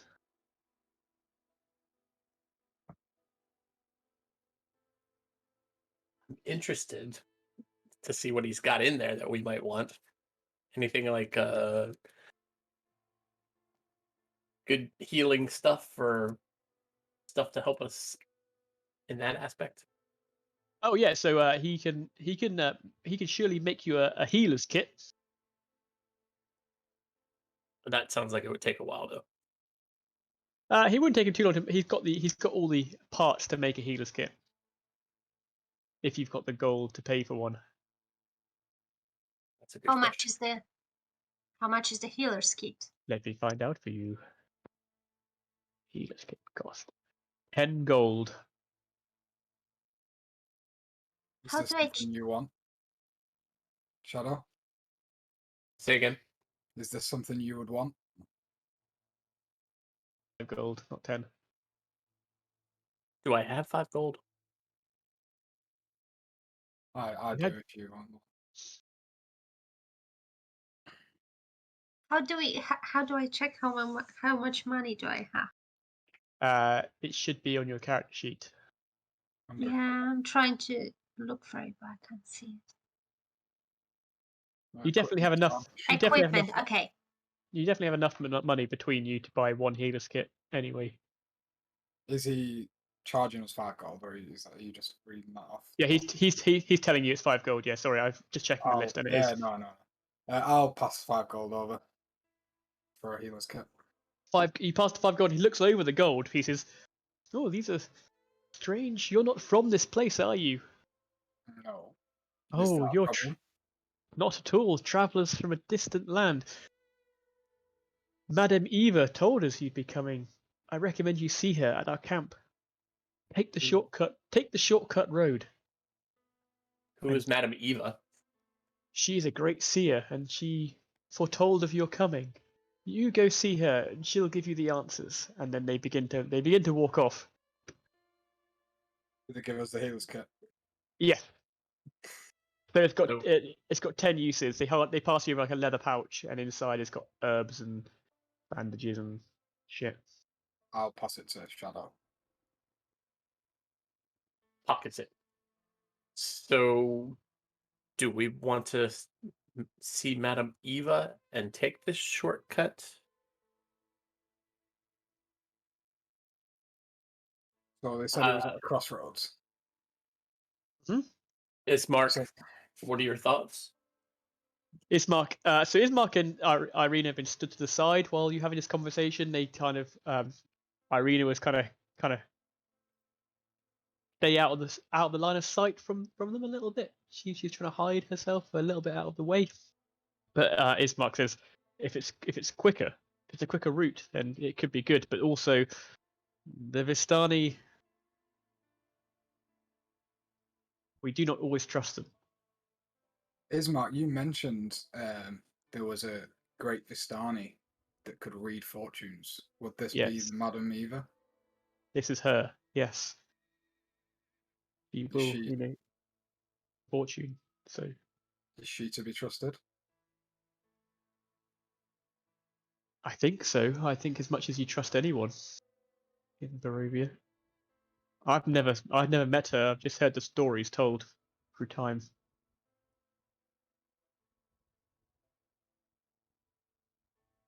So far, we've had no reason not to trust these people. They seemed honest, other than Giving us a letter that was forged and yeah. Did he look any different in his clothing, or was it exactly the same? Maybe an insight check. I'll put it down. 15. 15. He looked similarly. They looked similarly dressed to the other fellow, and as similar look as some. I guess someone from the same kind of caste. He looked similar. They weren't. They didn't look the same. Their clothing was different, but the So- same style. Can I check if someone is lying to us? I think I had this. Yeah, you can make an insight check to see as they were talking to you. You can see if they were being truthful or not. That was 10. They seem to be honest. You think? I'm Do we kind of wanna tempted. try? I'm kind of tempted to try this shortcut. They're usually more interesting. So as you're kind of walking over the bridge, you look over and you see into the river, and it is like bright blue, crystal clear, which is very peculiar because the sky above is so grey and dark. This water almost looks too clean. Can we get down to the water to check what is going on with it, or is it like too far down? It's quite far down from where you are, but you could walk off the bridge on the other side, or the side you entered, and get down to the river. It's not in a deep gorge, so you could get to it. Well, is it weird enough to be worth investigating? It just stands out as for the first sign of something of beauty in where you are. It's the first sign of something that takes you back to where you it's the first sign of something, some kind of normality, like a beautiful river stream running through this completely dreary, almost black and white landscape. So when we are like crossing the bridge, is Yeah. the other side of the bridge looking Yeah. any different? No, it looks the same. It's just the river that is different. It's the river. Yeah, it doesn't look necessarily different. It just stands out for its beauty compared to the rest of the land. Would I have anything in my mess kit that I could gather some of the water in? Yeah, you can use Continue. you have a water skin or something, or you can use a Oh, bowl. Yes, I do have a water skin. Can I fill my water skin? Yeah. With the water. Yep. Yeah. So you all cross the river to the other side, and then make your way down to the banks. And Jackson fills his water skin. The other side of the river is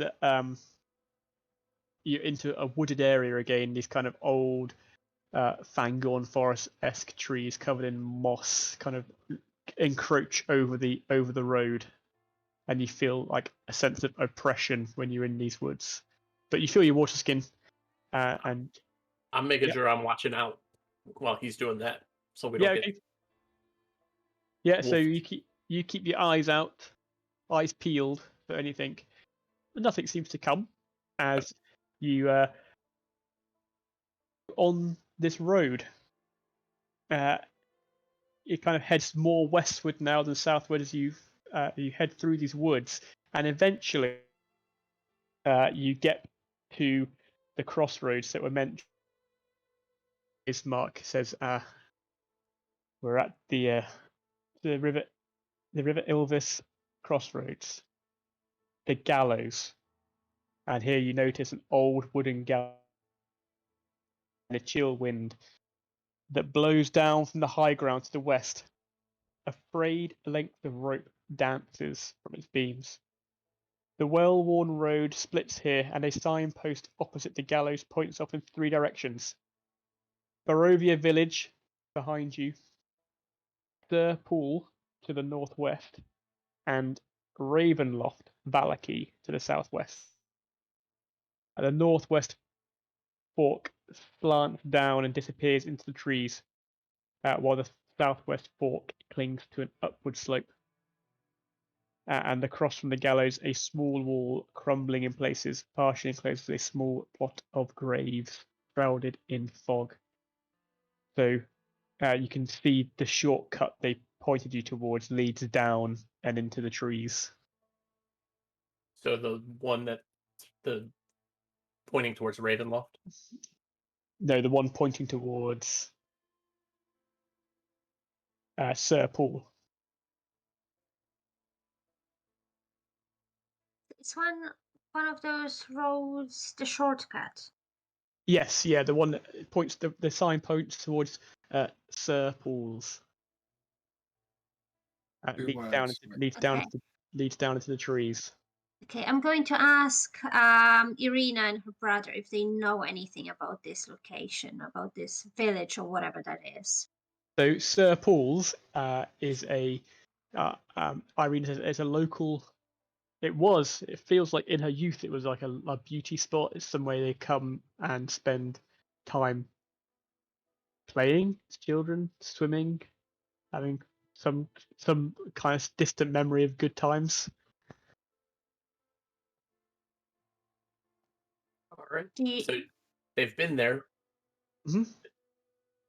So they would warn us if it was a bad way to travel. So take the shortcut and see if we run into this Madame Eva as we head to Malarkey. we can take a bath there as well. As Probably could use as you're kind of deciding which way to go, you hear the sound of a crow. As a crow flies down and lands on the gallows above the rope, begins just cawing and kind of staring at you from a distance. Do you think this is one of the Strahd's spies? Quite possible. Let's keep moving. So you begin heading down the kind of slope towards the trees. Shadow, as you hear the crow caw for the like second time, and it kind of lifts off and flies into the sky. You look over your shoulder back at where you come from, the gallows, and there's a body now hanging from the gallows, swinging in the wind, creaking. So I stop, turn all the way around, and Yep. point so that everybody else takes a look. Does everybody else see this too?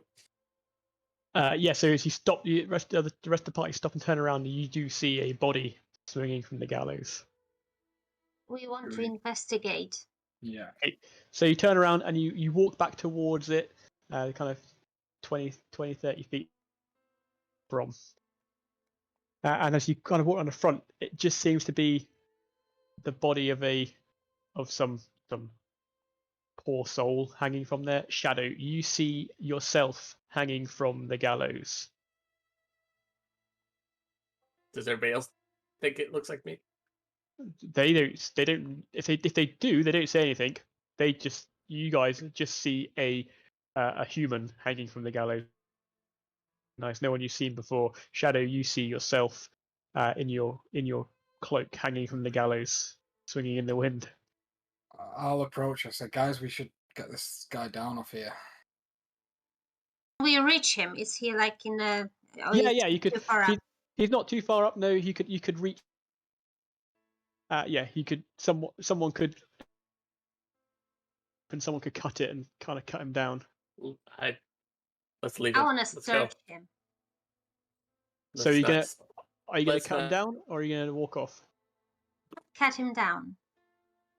But if Shadow starts walking off, I'll follow him to ask why don't you want to help this poor man? Help. You know, we need to get him down. We need to give him a proper burial. I just want to search his pockets. you can do that. I'll whilst I'm talking to Shadow as he's walking off. There's something wrong with it. There's something not right. When I look at it, I see myself. I need to be we need to be gone. We didn't see you. Fox, what did you see? Hey. Can I, what about this? That you said that there's a couple of graves around. Are they looking in any way peculiar? No, No, they're okay. normal graves. This is a trick. Something's not right. And I don't want to cut myself down. Let's move then. So Fox, chance if you want to check his pockets. Finds probably the same things that's in his pocket, so don't want to get in trouble. Okay, yeah, let's just move on then. yeah, I mean, you could cut if you want to cut the rope. You can cut the rope down, but you're gonna you kind of turn around and walk off and leave it there swinging. No, if Shadow's uncomfortable, I'll Yeah. So you head walk down. away. You head down into the woods, leaving the swinging body behind, creaking in the wind. And I glance over as we just kind of make sure it's still there and not following us or anything silly like that. yeah, so as you lastly gave your shoulder to look at it, you swear it opens its eyes and looks at you. That's not. But then you look again and it's not. It's just staring at you as you walk into the woods. You swear these kind of dead eyes open and stare at you as you walk out into the woods. And I wonder why it's you. with this strange kind of feeling of dread coming over you as you're back into the woods, you begin to hear some music in the distance. An accordion playing, and then finally you come out into an opening, a space. The road gradually disappears and is replaced by a twisted, muddy path through the trees. Deep ruts in the earth are evidence of the comings and goings of wagons. The canopy of mist and branches suddenly gives way to black clouds boiling far above. There's a clearing here next to the river that widens to form a small lake several hundred feet across, and 5 colourful tents, each 10 foot in diameter, are pitched outside a ring of 4 barrel-top wagons. A much larger tent stands near the shore of the lake, its sagging form lit from within. Near this tent, 8 unbridled horses drink from the river. Clash with the singing of several brightly clad figures around a bonfire, which is a strange sight to see. It's about lunchtime now, as you see these folk happy, playing some music, singing, and these brightly coloured tents. I think this is the camp that they told us about. Yes. And the camp is probably... they haven't necessarily noticed you. If they have noticed you, they haven't paid attention to you arriving. And they kind of, the folk, there's quite a few of them around, kind of just singing, playing music around the fire, eating, drinking. So it's midday. Irina and Ismark, how do we know how much further it would be to get to Valark? We'd make probably mid-afternoon if we left now. So we have a little bit of wiggle room between getting dark there after dark. Yeah. Try to sneak up on them and see what they're talking about. Okay, yeah, roll me a stealth check.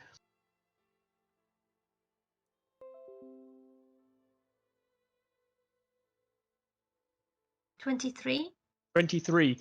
So, quiet as a mouse, suddenly by sight, she kind of moves into the tree line, and then you see her reappear behind one of the caravans and the tents and some barrels as she moves within kind of hearing distance to be able to hear what these people are talking about.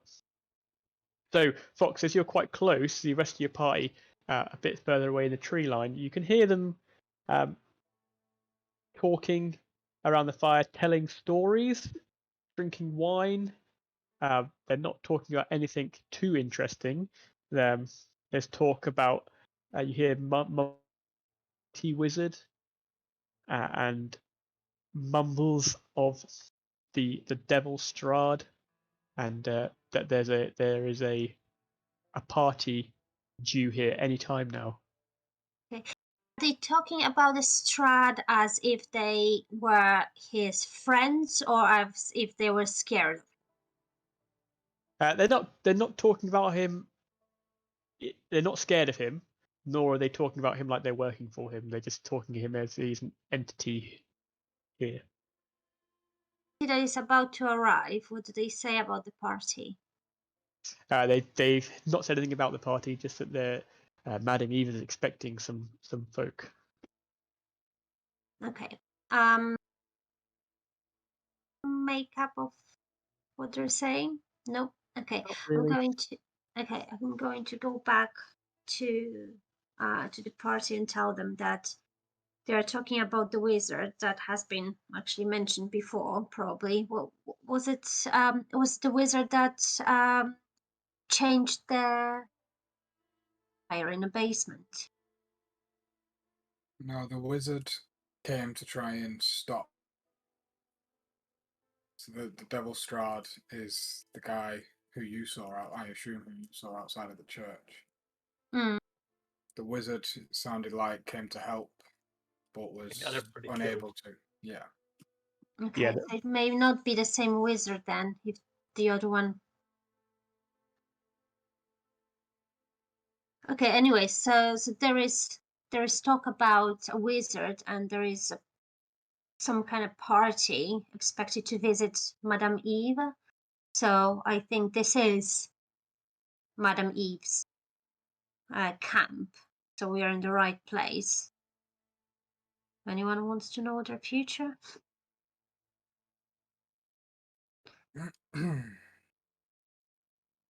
Walking into the middle. Cool. So Shadow, you kind of walk towards the encampment, and the Visani, they kind of look over at you, and they see you, and they say, "Welcome, Aya. Have some wine." And he kind of pours a drink. "I am Gorek," he says. "Welcome, welcome. Come join us. Bring your friends over. Bring your friends. They can join in too." Yeah, I follow him in. Can I stay in a stir from Yeah. the distance? Yeah. So yeah, Ismark and Irina join you as well, and you feel the warmth of the fire fill you. And if you take some wine, if you want to drink some wine, you're more. If you do drink it, it feels you as like a semblance of warmth.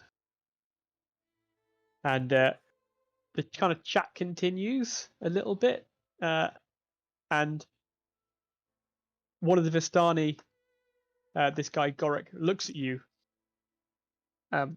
Jackson, and he said, "I have a story to tell you. A mighty wizard came to this land over a year ago, and I remember him like it was yesterday. He stood exactly where you're standing. A very charismatic man he was.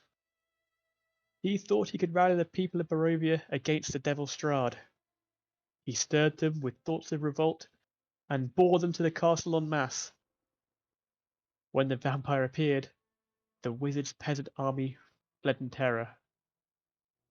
The few who stood their ground were never seen again.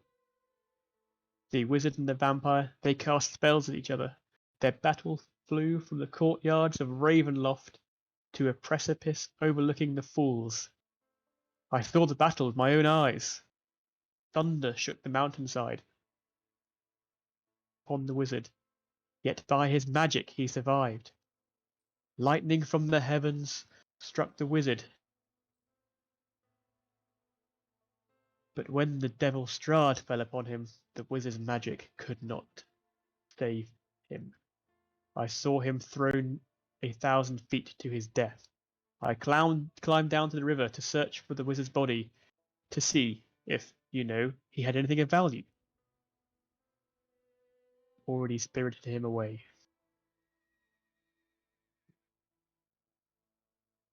He was the last person to come to these lands from outside. It seems you're the next. Let's hope I have a.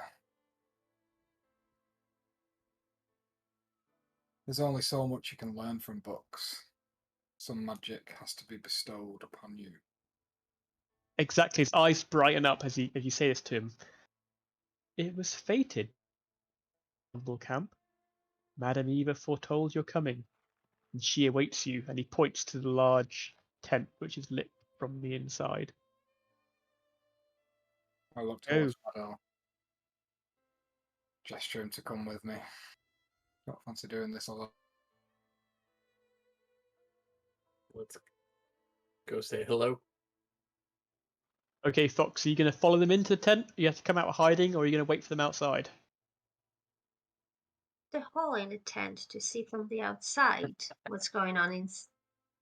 It would be you could sneak all the way around to the back of the tent, I guess, and try and cut a hole in it if you wanted. Yes, please. Yeah. So if you roll me one more stealth check.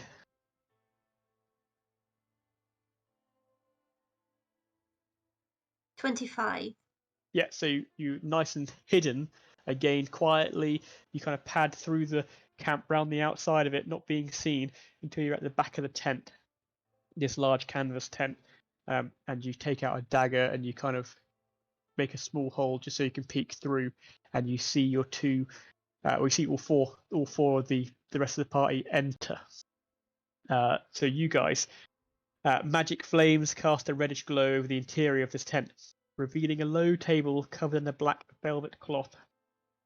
Glints of light seem to flash from a crystal ball on the table as a hunched figure peers into its depths. As the crone speaks, her voice crackles like dry weeds. At last, you have arrived.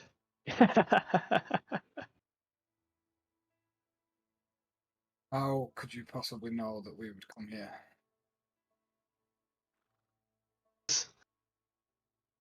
Cataract, kind of misty yellow. Jackson Sunshield. Paladin of Ilmater.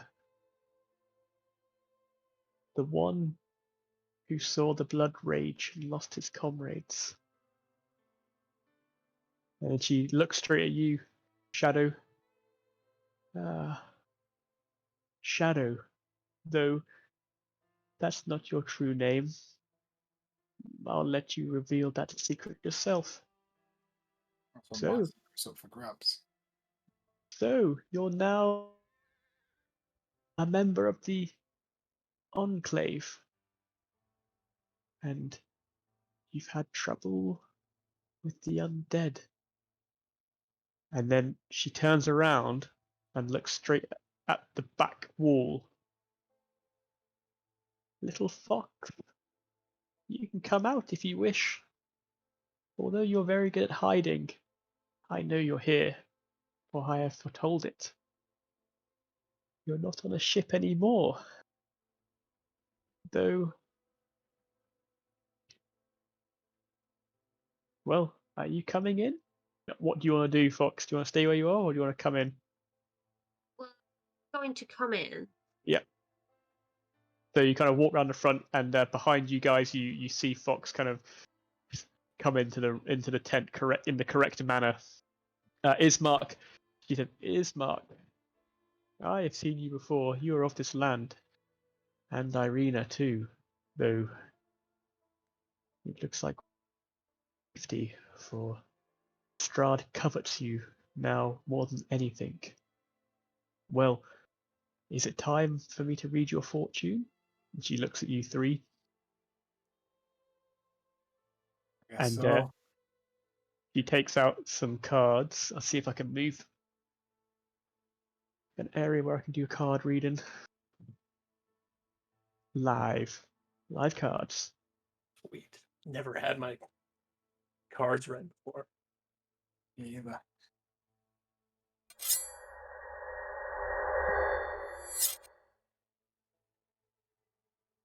So she takes out this kind of velvet pouch and pulls out a set of well-worn cards and begins shuffling them in her hands as she looks at you.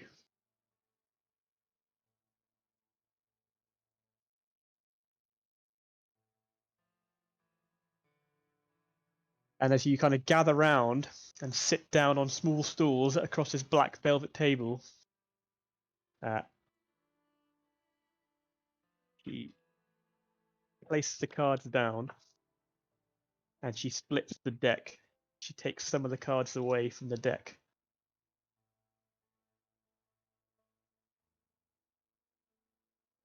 And she shuffles them.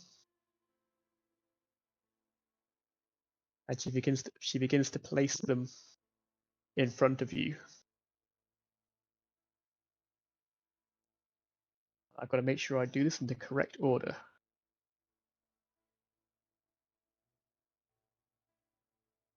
It's only our fate you've got in your hands.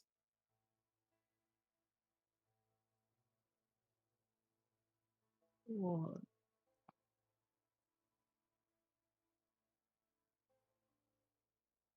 So she lays down 3 cards from one deck.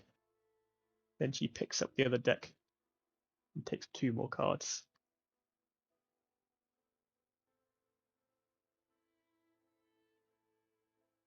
And I'll see if I can just pull this out a little bit so we can get more of it on there.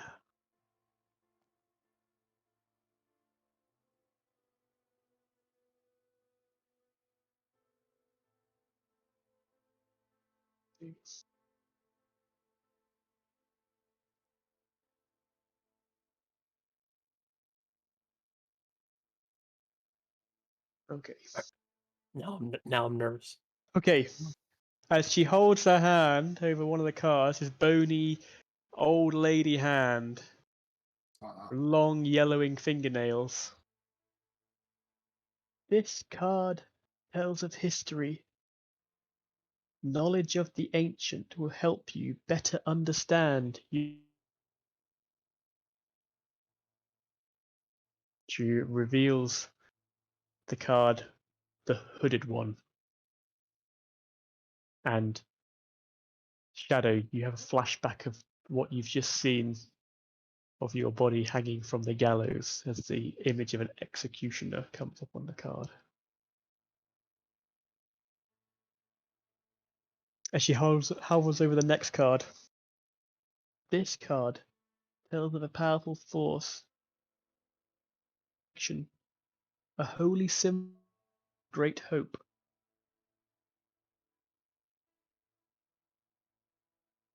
This is an image of a shepherd. She hovers over the third card. This is a card of power and strength. It tells of a weapon, a sword of sunlight. An image appears of a lady holding a sword. It says written across it. She hovers over the fourth card. This card sheds light on one who will help you greatly in the battle against darkness.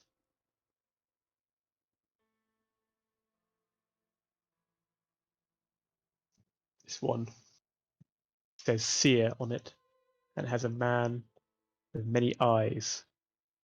And finally, he hovers over the final card, the center card. Your enemy is a creature of darkness, whose powers are beyond mortality. Lead you to him.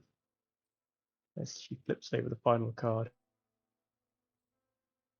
the image of a beast appears.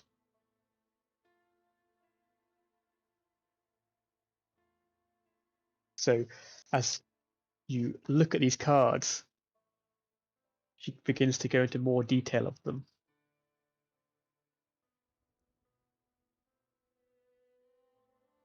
So we've got number 1 was the hooded one, which is the Swords 7. She says to you, I see a faceless god. He awaits you at the end of a long and winding road, deep in the mountains.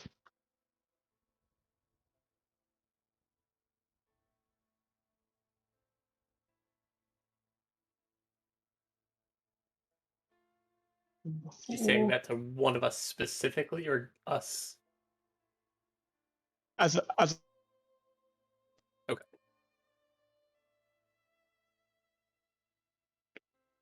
Can't read the logo on it, sorry. 4 of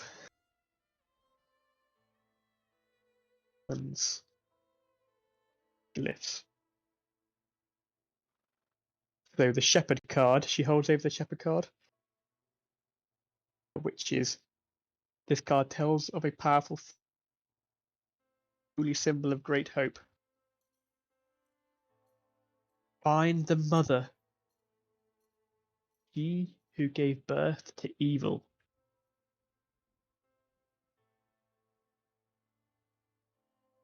So number 3, the Avenger.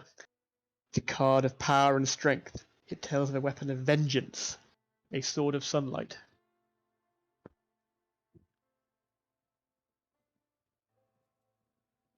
The treasure lies in the dragon's house, in hands once clean.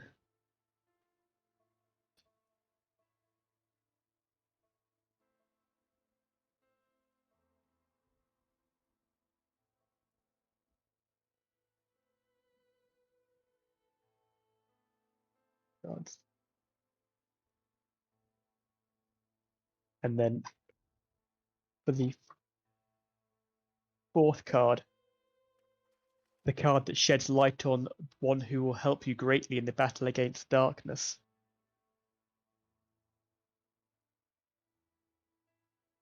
Look for a dusk elf living among the Vistani.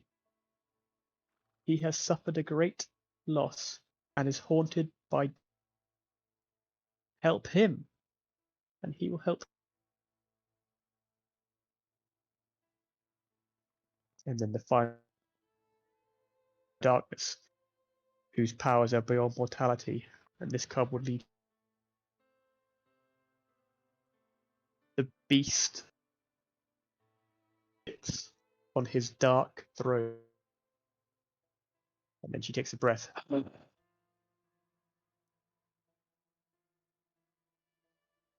Instructions have been read.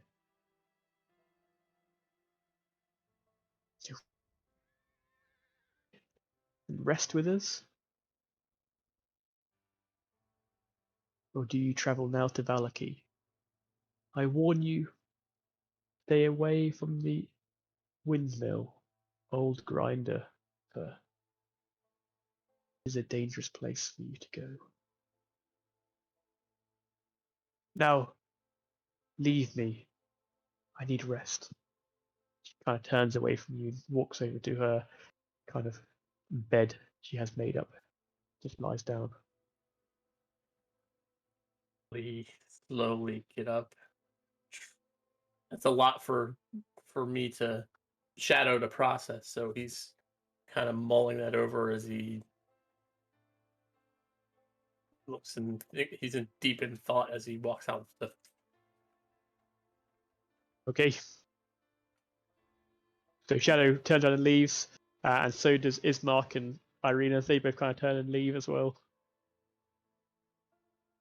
I'll ponder for a second and then follow them out. Yep. Fox, are you going to stay in the tent? I'm going to go, but I just want to check if what does Fox feel about Madame Eve, like Yeah. and her intentions. Okay. If she's like kind of friendly or if she's kind of deceiving. Yeah, you can insight check her if you like.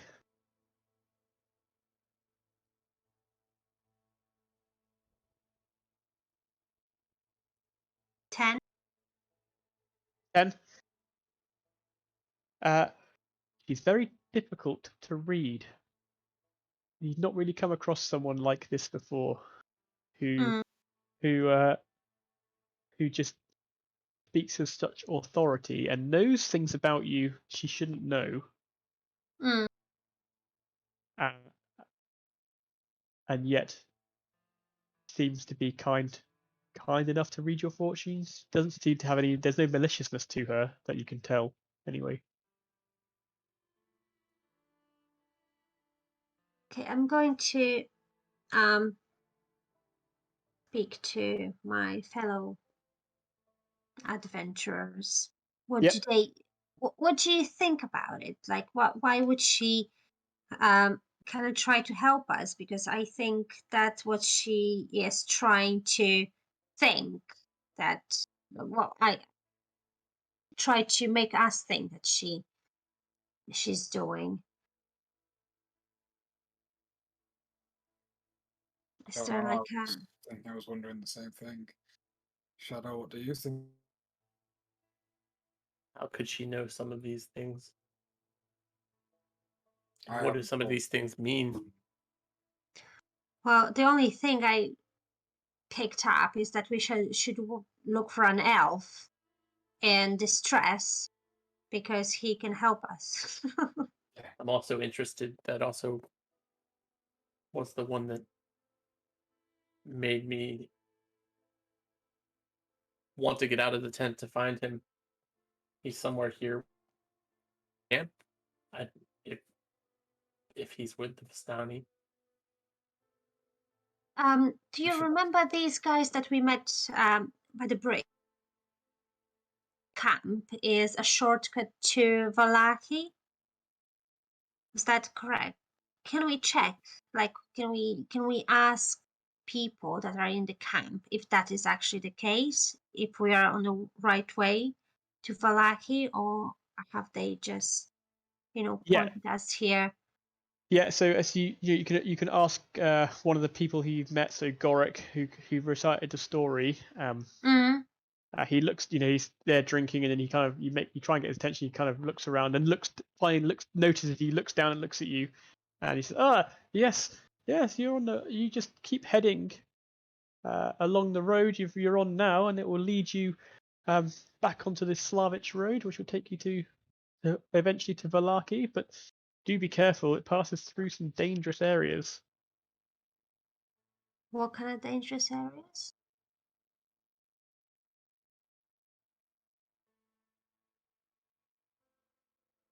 You have to pass by this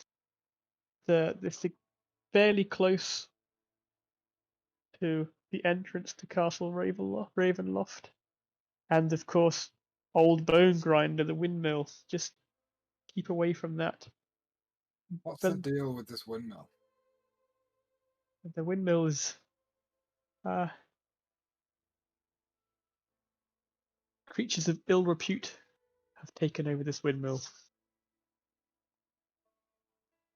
Strange beings.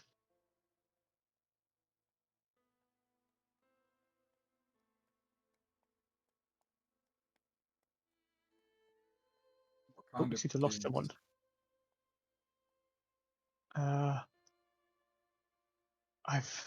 People just seem to disappear from around here. They go near that windmill. Just keep away. Okay.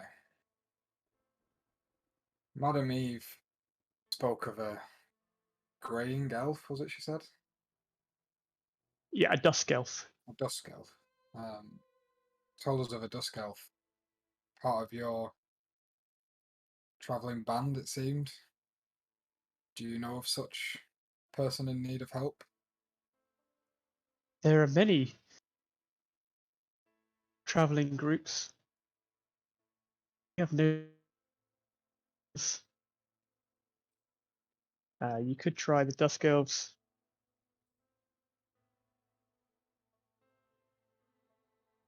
Of the valley, past Valakay, towards Kresik, maybe. Thank you for the information.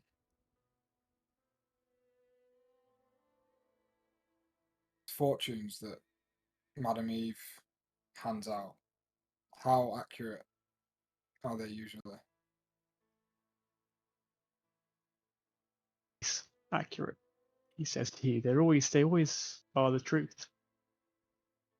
They always come to pass. In that case, I have a feeling we might bump into this elf without needing to look.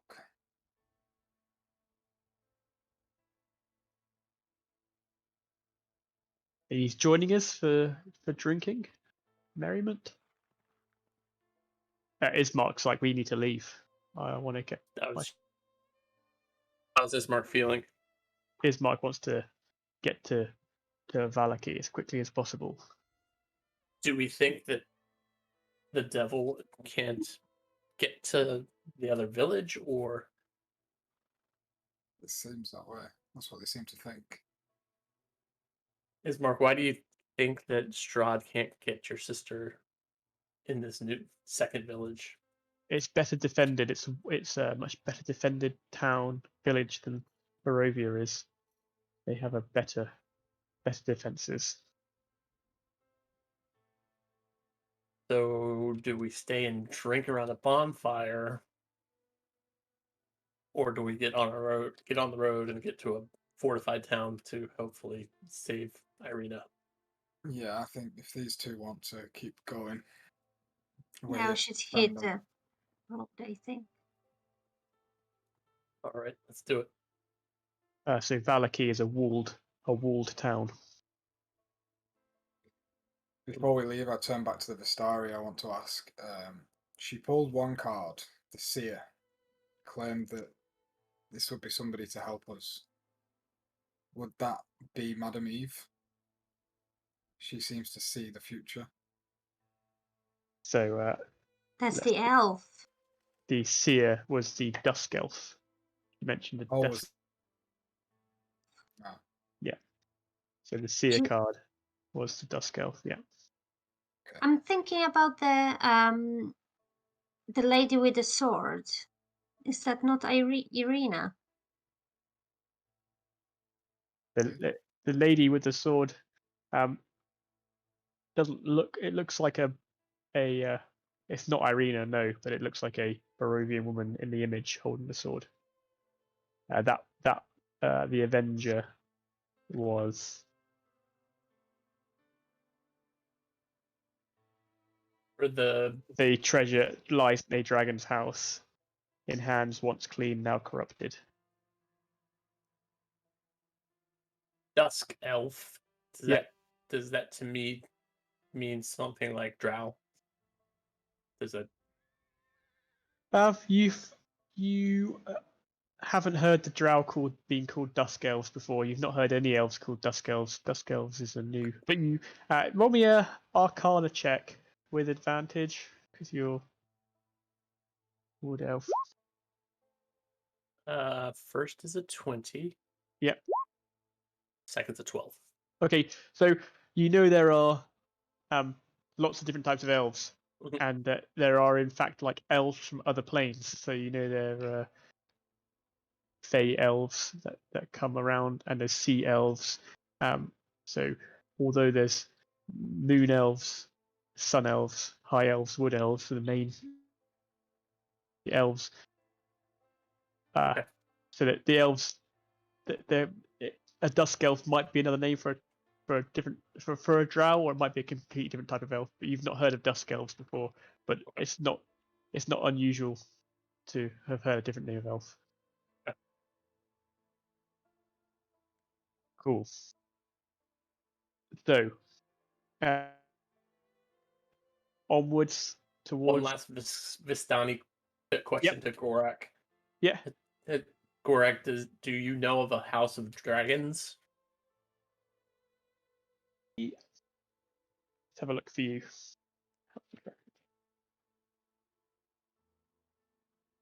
I'd feel really good with a sword of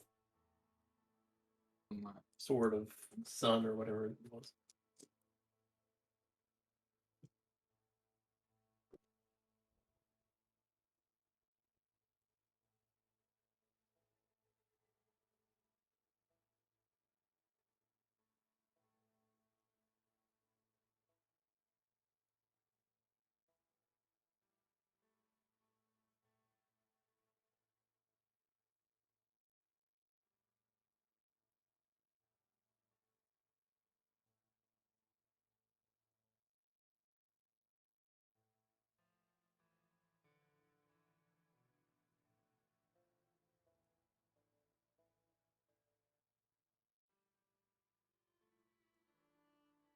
Sorry, guys. I'm just gonna get some maps out. The book's a bit because the reading has to be random. I haven't planned any of the reading stuff, Not a problem.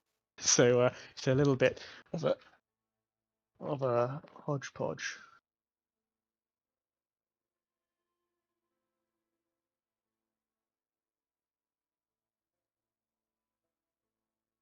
Hey, Gorak, I'll buy that map off you for a gold piece. So he does say, there's not a house of a dragon, but there was an order. There was once an order of the dragon. They had a castle over at Angristbolst.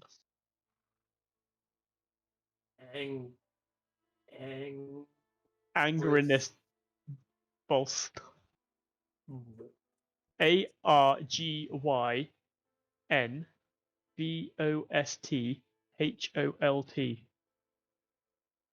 Angrinvostholt. Close enough. Yes. Shadow can't really write very well. He's just kind of, phonetic stuff as he scratches that into a little piece of paper he keeps in his pocket.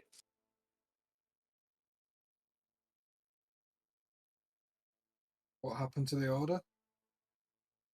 Like all things that stand against Strahd, Strahd destroyed them.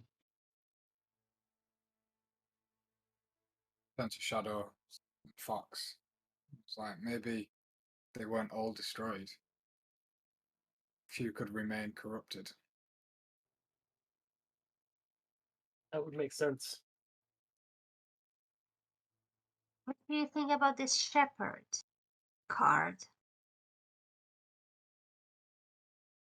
And why does the cloaked man look like Shadow?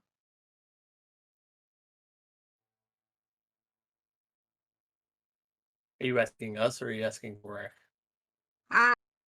King, like, don't know, whoever knows. So the shepherd card was I'm the mother. Find the Mother, wasn't it? Yeah. Gorak. Mother of Yeah. the beast. Gorak's like, I don't read the cards. I'm not sure what that means. But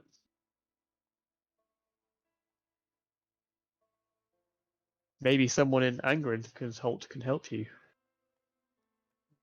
Which way is Angren Bolst the Holt? Is it It's on the other side of Valaki, so on the we road. go through Valarki to Kresk? Yeah, it's Is it past Kresk or between them? it's before Kresk. Okay. So he will in fact draw you a rough map of the valley of Barovia to show you the layout of the land. Thank him very much. And he gives you a wine skin as he kind of sends you on you as Ismark begins to hurry you along. I really Skin want us to drink this wine. in full of wine. Sorry? The wine skin full. Yeah, it's full of wine. Yeah. All right. And let's get on the road because we basically got a straight line of all these things lined up. As long as we stay away from a windmill, we're fine. So About that one. Although, kind of makes me want to go see it. Me too. Yeah, let's go to the mill. Let's forget everything else. I'll liberate the windmill. So you follow the river to the base of a canyon, at the far end of which a great waterfall spills into a pool, billowing forth clouds of great mist. A stone bridge spans the canyon nearly 1,000 feet overhead. And you realise you've got to climb up to this bridge to get across to the other side. But there is a winding switchback path that leads you up. And after some you make it up to the top of the bridge.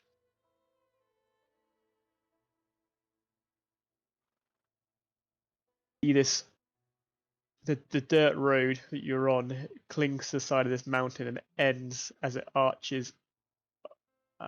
This kind of ends before this arching bridge of mold encrusted stone spans this chasm you were just down before. Gargoyles cloaked in black moss perch on the corners of the bridge, their frowns weather worn.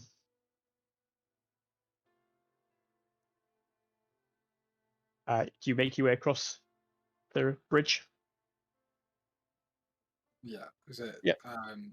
Is it stone? The bridge. Yep. Yeah. Are the gargoyles statues or creatures? Statues. Stone statues. Okay. Why there was Well, a gargoyle's a gargoyle. A gargoyle is a stone statue, isn't it? Okay. Okay. That's So fine. they're gargoyles. And you walk past them. You feel like you're being watched, but nothing happens. They don't move. You feel a little bit scared as you get to the other side, and continue heading on the road, Everything in this place gives me the creeps. constantly being overlooked now by this castle. Castle Ravenloft, you've heard it called now. So we can still see the castle from where we're at. Yeah. As you make your way back to the top of the kind of canyon, and you're on the bridge now, you can see the castle again at the top of this kind of pillar of stone. Before, It's like as the you Eye follow, of Mordor always kind of, it kind of disappears a little bit again as you head back around through the past some hills, and it disappears. So we made it over the bridge with no problem, right? Yep, no problem at all. Okay. Yeah, you just get the sense of vertigo as you look down and see the kind of waterfall crashing down to the pool below. And you can make out in the distance the Vistani encampment that you were at probably 45 minutes before, an hour beforehand. Even here in the mountains, the forest and the fog are inescapable. Ahead, the dirt road splits in two, winding towards the east. There you see patches of cobblestone, suggesting that the eastern branch was once an important thoroughfare.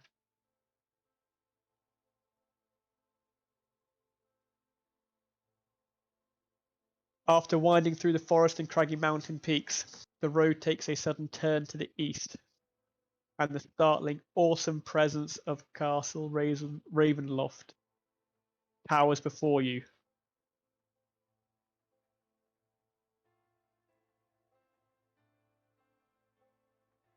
So you can see this at the gates of Raven, the gates you were at before. Remember those massive gates you saw? You see another set the same, and you're approaching them as if you were walking away from the castle. The castle's behind you, as you see the huge castle come out from behind the hill again. Ismark and Irina hurry towards the gates, which swing open on their own and allow them through. They hurry away from the castle, and you guys kind of look at it behind you, and you can follow them, or you can head towards the castle if you wish. Castle Ravenloft, where we think Strahd lives. Mm-hmm. No. Are you sure? I'm kind of sure. We'll follow them. Follow them through the gates. Follow them through the gates. The gates allow you to pass through, and then they close behind you with a freaky silence. People, or are we just on the other side of the gates again, like before, where it's just more road? Yeah, there's more road again. So the road just winds down the hills through some forests again. The scenery is all very similar, but you have been a bit higher in the mountains. But you seem to be just descending back down into another valley now. Deja vu. Yeah.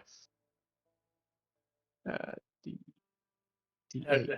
How are we doing on daylight time?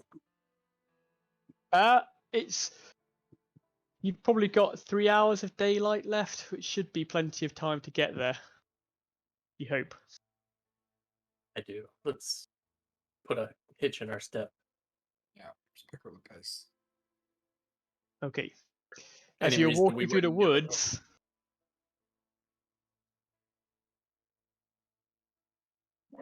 you hear the familiar howl. Ooh.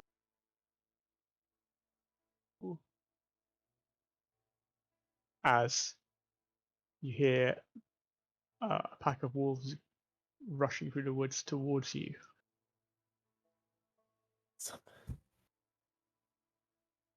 What would you like to do? We still don't see a town or anything. We're just basically out in the moors. Mm-hmm. Yeah, you're out the road, winding its way through these old dead wood trees again. Right. Yeah. So how many wolves there are? Oh, You're not sure. You just hear them We howling don't in the know, trees. okay. Do we know which direction they're coming It's more than one howl. It's more than one howl and less than some. Okay. I say we pick up our pace a bit and try to get as close to the town as we can before they catch. Okay, so We're you never gonna outrun them. dashing as quickly as you can, almost running through the woods along the path, and you hear the howls, and you can hear the breaking of tree branches beside you. So I need you all to roll me athletics checks as you begin to run and sprint away as quickly as you can. 50. 15, 20. 20. Nat 1. Natural 1 for Shadow. Okay. So let's have a look here. The ranger can't run. The ranger who can't run. What's your favorite terrain, by the way? Meadow. Unfortunately, you're not in the meadow. Yes. Hang on, let me just double check that and make sure. Grasslands, yeah. Grasslands.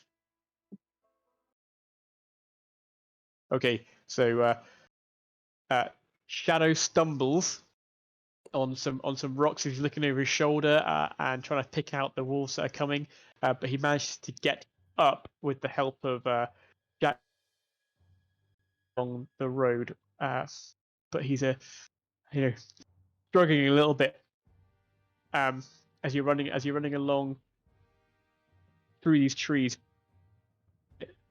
The howls getting closer and closer. So you're bearing down full speed down this road. Let's see what the wolves do. Okay. So you seem to have kept some distance away from them as you barrel along, and eventually you come out of the woods and into a kind of more open moorland and hillside. A raven flies overhead as you're running, and is joined by 5 or 6 other ravens. And as the wolves break out of the woods behind you, do you carry on running? How much How many? distance have we got? 6 wolves. Do them. Yeah, how much distance have we got between us and the wolves? 50 feet. We aren't gonna outrun these. They're faster than we are. As they burst out of the woods, the ravens swoop down and begin attacking, like pestering one of the wolves. Take that. Yeah. I think We we are. should. We still don't see a town. We're still like. Town. Alright. No. You can 50 feet. see on a hill a windmill in the Ugh. distance, about 3 miles away from you. You can see a windmill turning slowly. So I think it's gonna be a shelter. I think we should take the wolves out before we go there. I think we should. Definitely. Let's turn and take care of the wolves. Okay, so as you turn, you kind of stop, ready yourselves. Ismark and Arena both draw their swords, and Ismark kind of shoulders his shield he's got on his back, puts his shield on his arm. You ready yourselves, and we'll roll initiative as one of the wolves is kind of just barking and growling at ravens that are attacking him. That's the one I want. 18. Thank you. 18. 21. Oh man. Right. If you just 15. hold fire, on that, and I'll ask you again in a second for your scores as I write them down, if that's all right. No problem. Oh, we got a road here. Ideal. The road. So she said stay away from the wind. Yes, I don't think we should head towards that windmill just yet.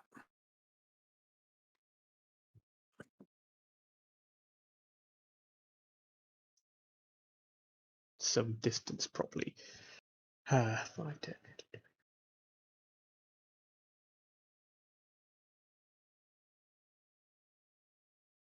Ideal.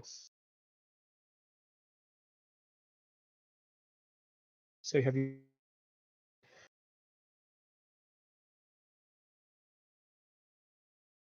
If you want to change your positions around, just let me know. Right, from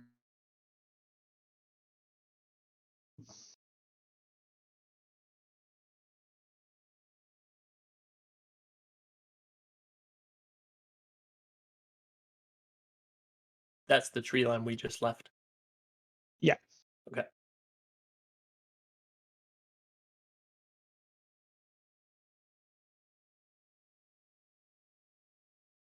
Six wolves.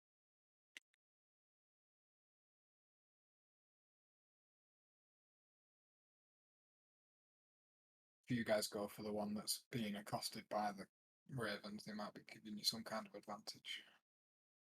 Good job we bought this healing pack. We're fine. It's only 6 wolves as long as the other guy doesn't show up. So those black spots are ravens. That's why I'm not an illustrator. It'll- A wolf is getting unsettled behind me. And we'll have some music. Right. And the wolves are going to roll their initiative. So get my initiative pad out.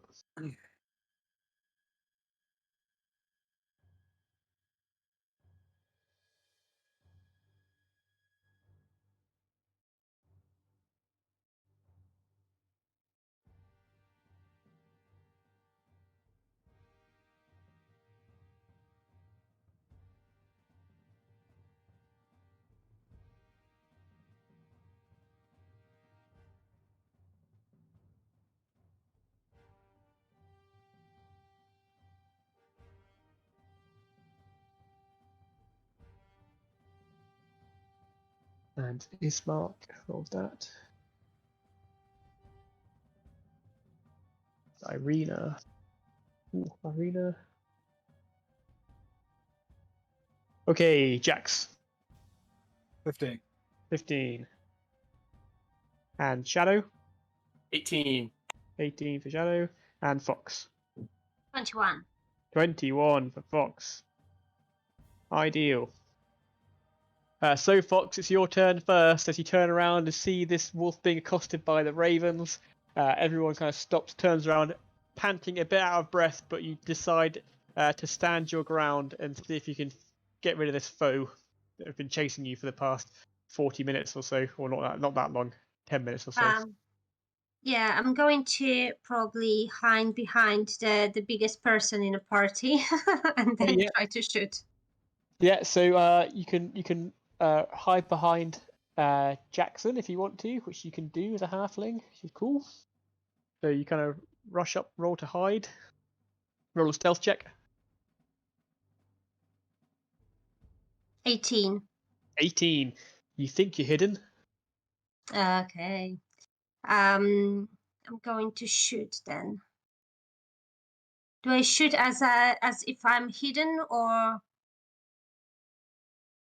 Yeah. So roll with advantage. Yeah.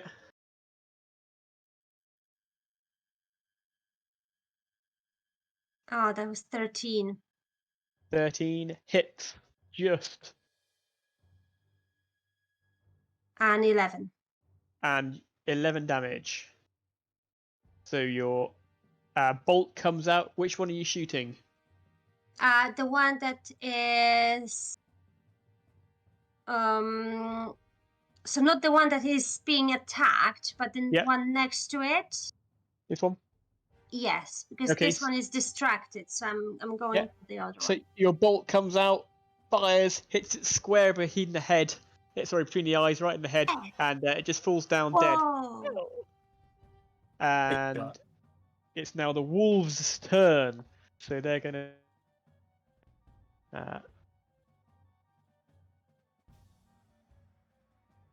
And they're gonna dash.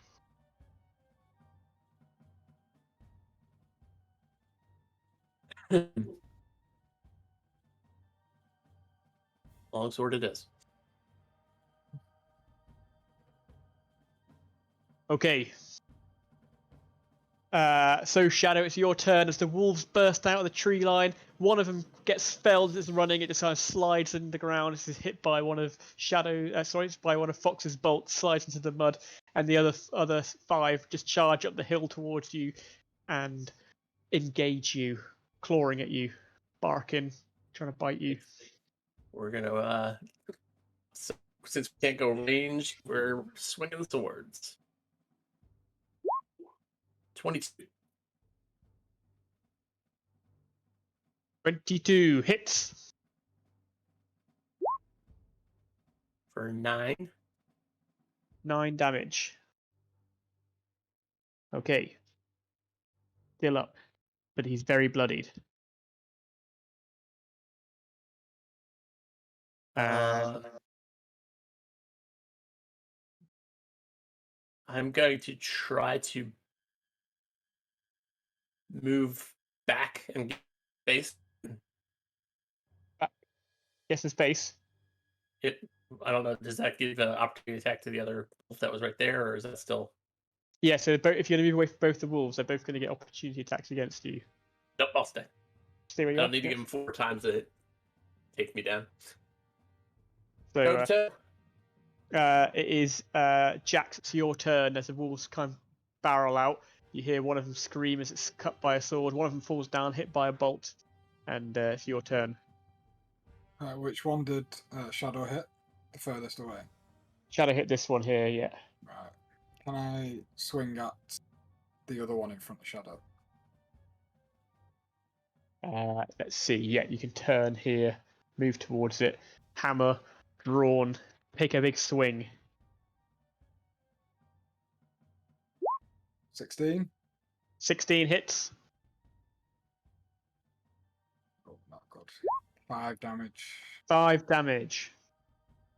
So you come in with your hammer, take a swing, hit it in the side. It kind of bounces into the other wolf, turns at you, snarls. But you heard a big crack as you hit it in the side. And it is Mark's turn. Ismark's taking on 2, so he's going to roll to hit 1. And hit and does some damage. You can hit it again. You get 2 attacks. He misses with the second one.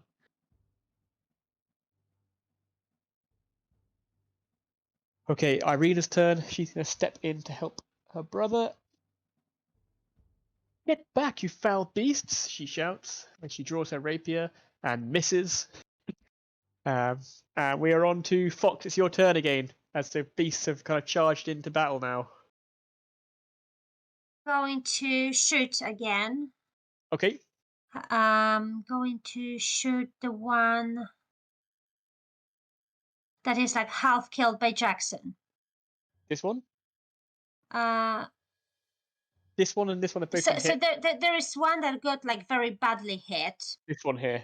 So not this one, the one that was like half dead. That's the one that's been hit the most. Yeah, so not that's not Okay, the one that that I'm going to hit. Yeah. Cool, that one then. Yep.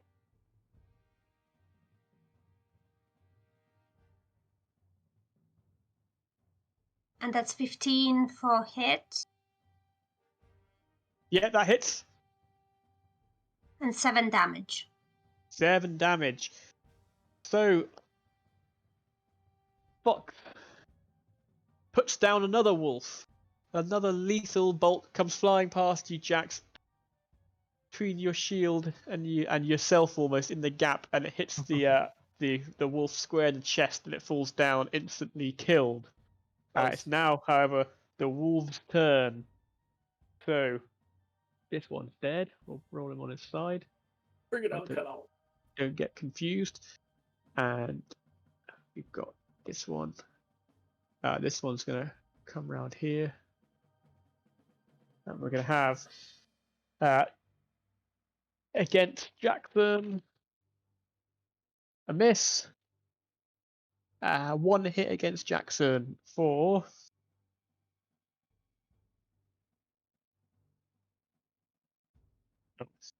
4.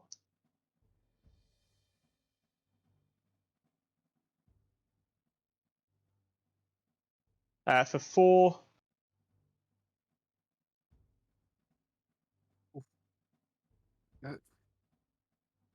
And then 1 against Ismark. 2, 1 hit for that much damage. So 1 bites up and grabs hold of Jackson. 1 jumps up and grabs hold of Ismark. Can you give me a strength saving throw, please, Jackson? Yep.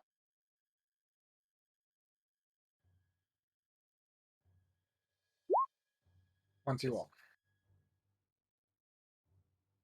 Ideal. So you stand upright.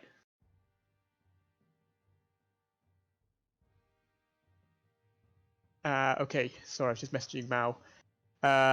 Okay, so next up we've got Shadow, it's your turn. I will go for the one still closest to me. This one here, yeah, it's bleeding profusely, heavily from its wounds. I'll stay with the sword.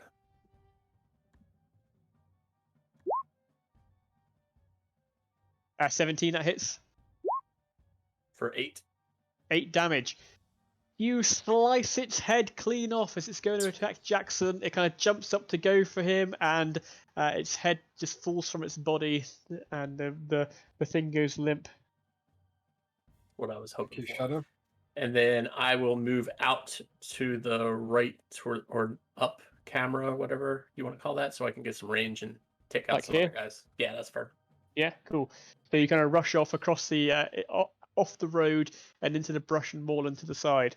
Drop your sword and draw your bow. Yeah. And it's Ismark's turn. Ismark kind of clutches hold of a wound, but it goes for a swing. Oh, and he critical hits the wolf with his second attack. First one misses. Second one he brings in two-handed with a sword and just chops it down on the back of the wolf and kind of cuts straight through the poor creature as it squeals in pain and anger. And he cuts it down. And that is that one there. I don't think he's a poor creature. And Irina steps in with her rapier. Good work, brother. I'll finish this one off. And she hits it for pretty good damage from Irina. She stabs it through with her rapier. Fox, it's your turn again.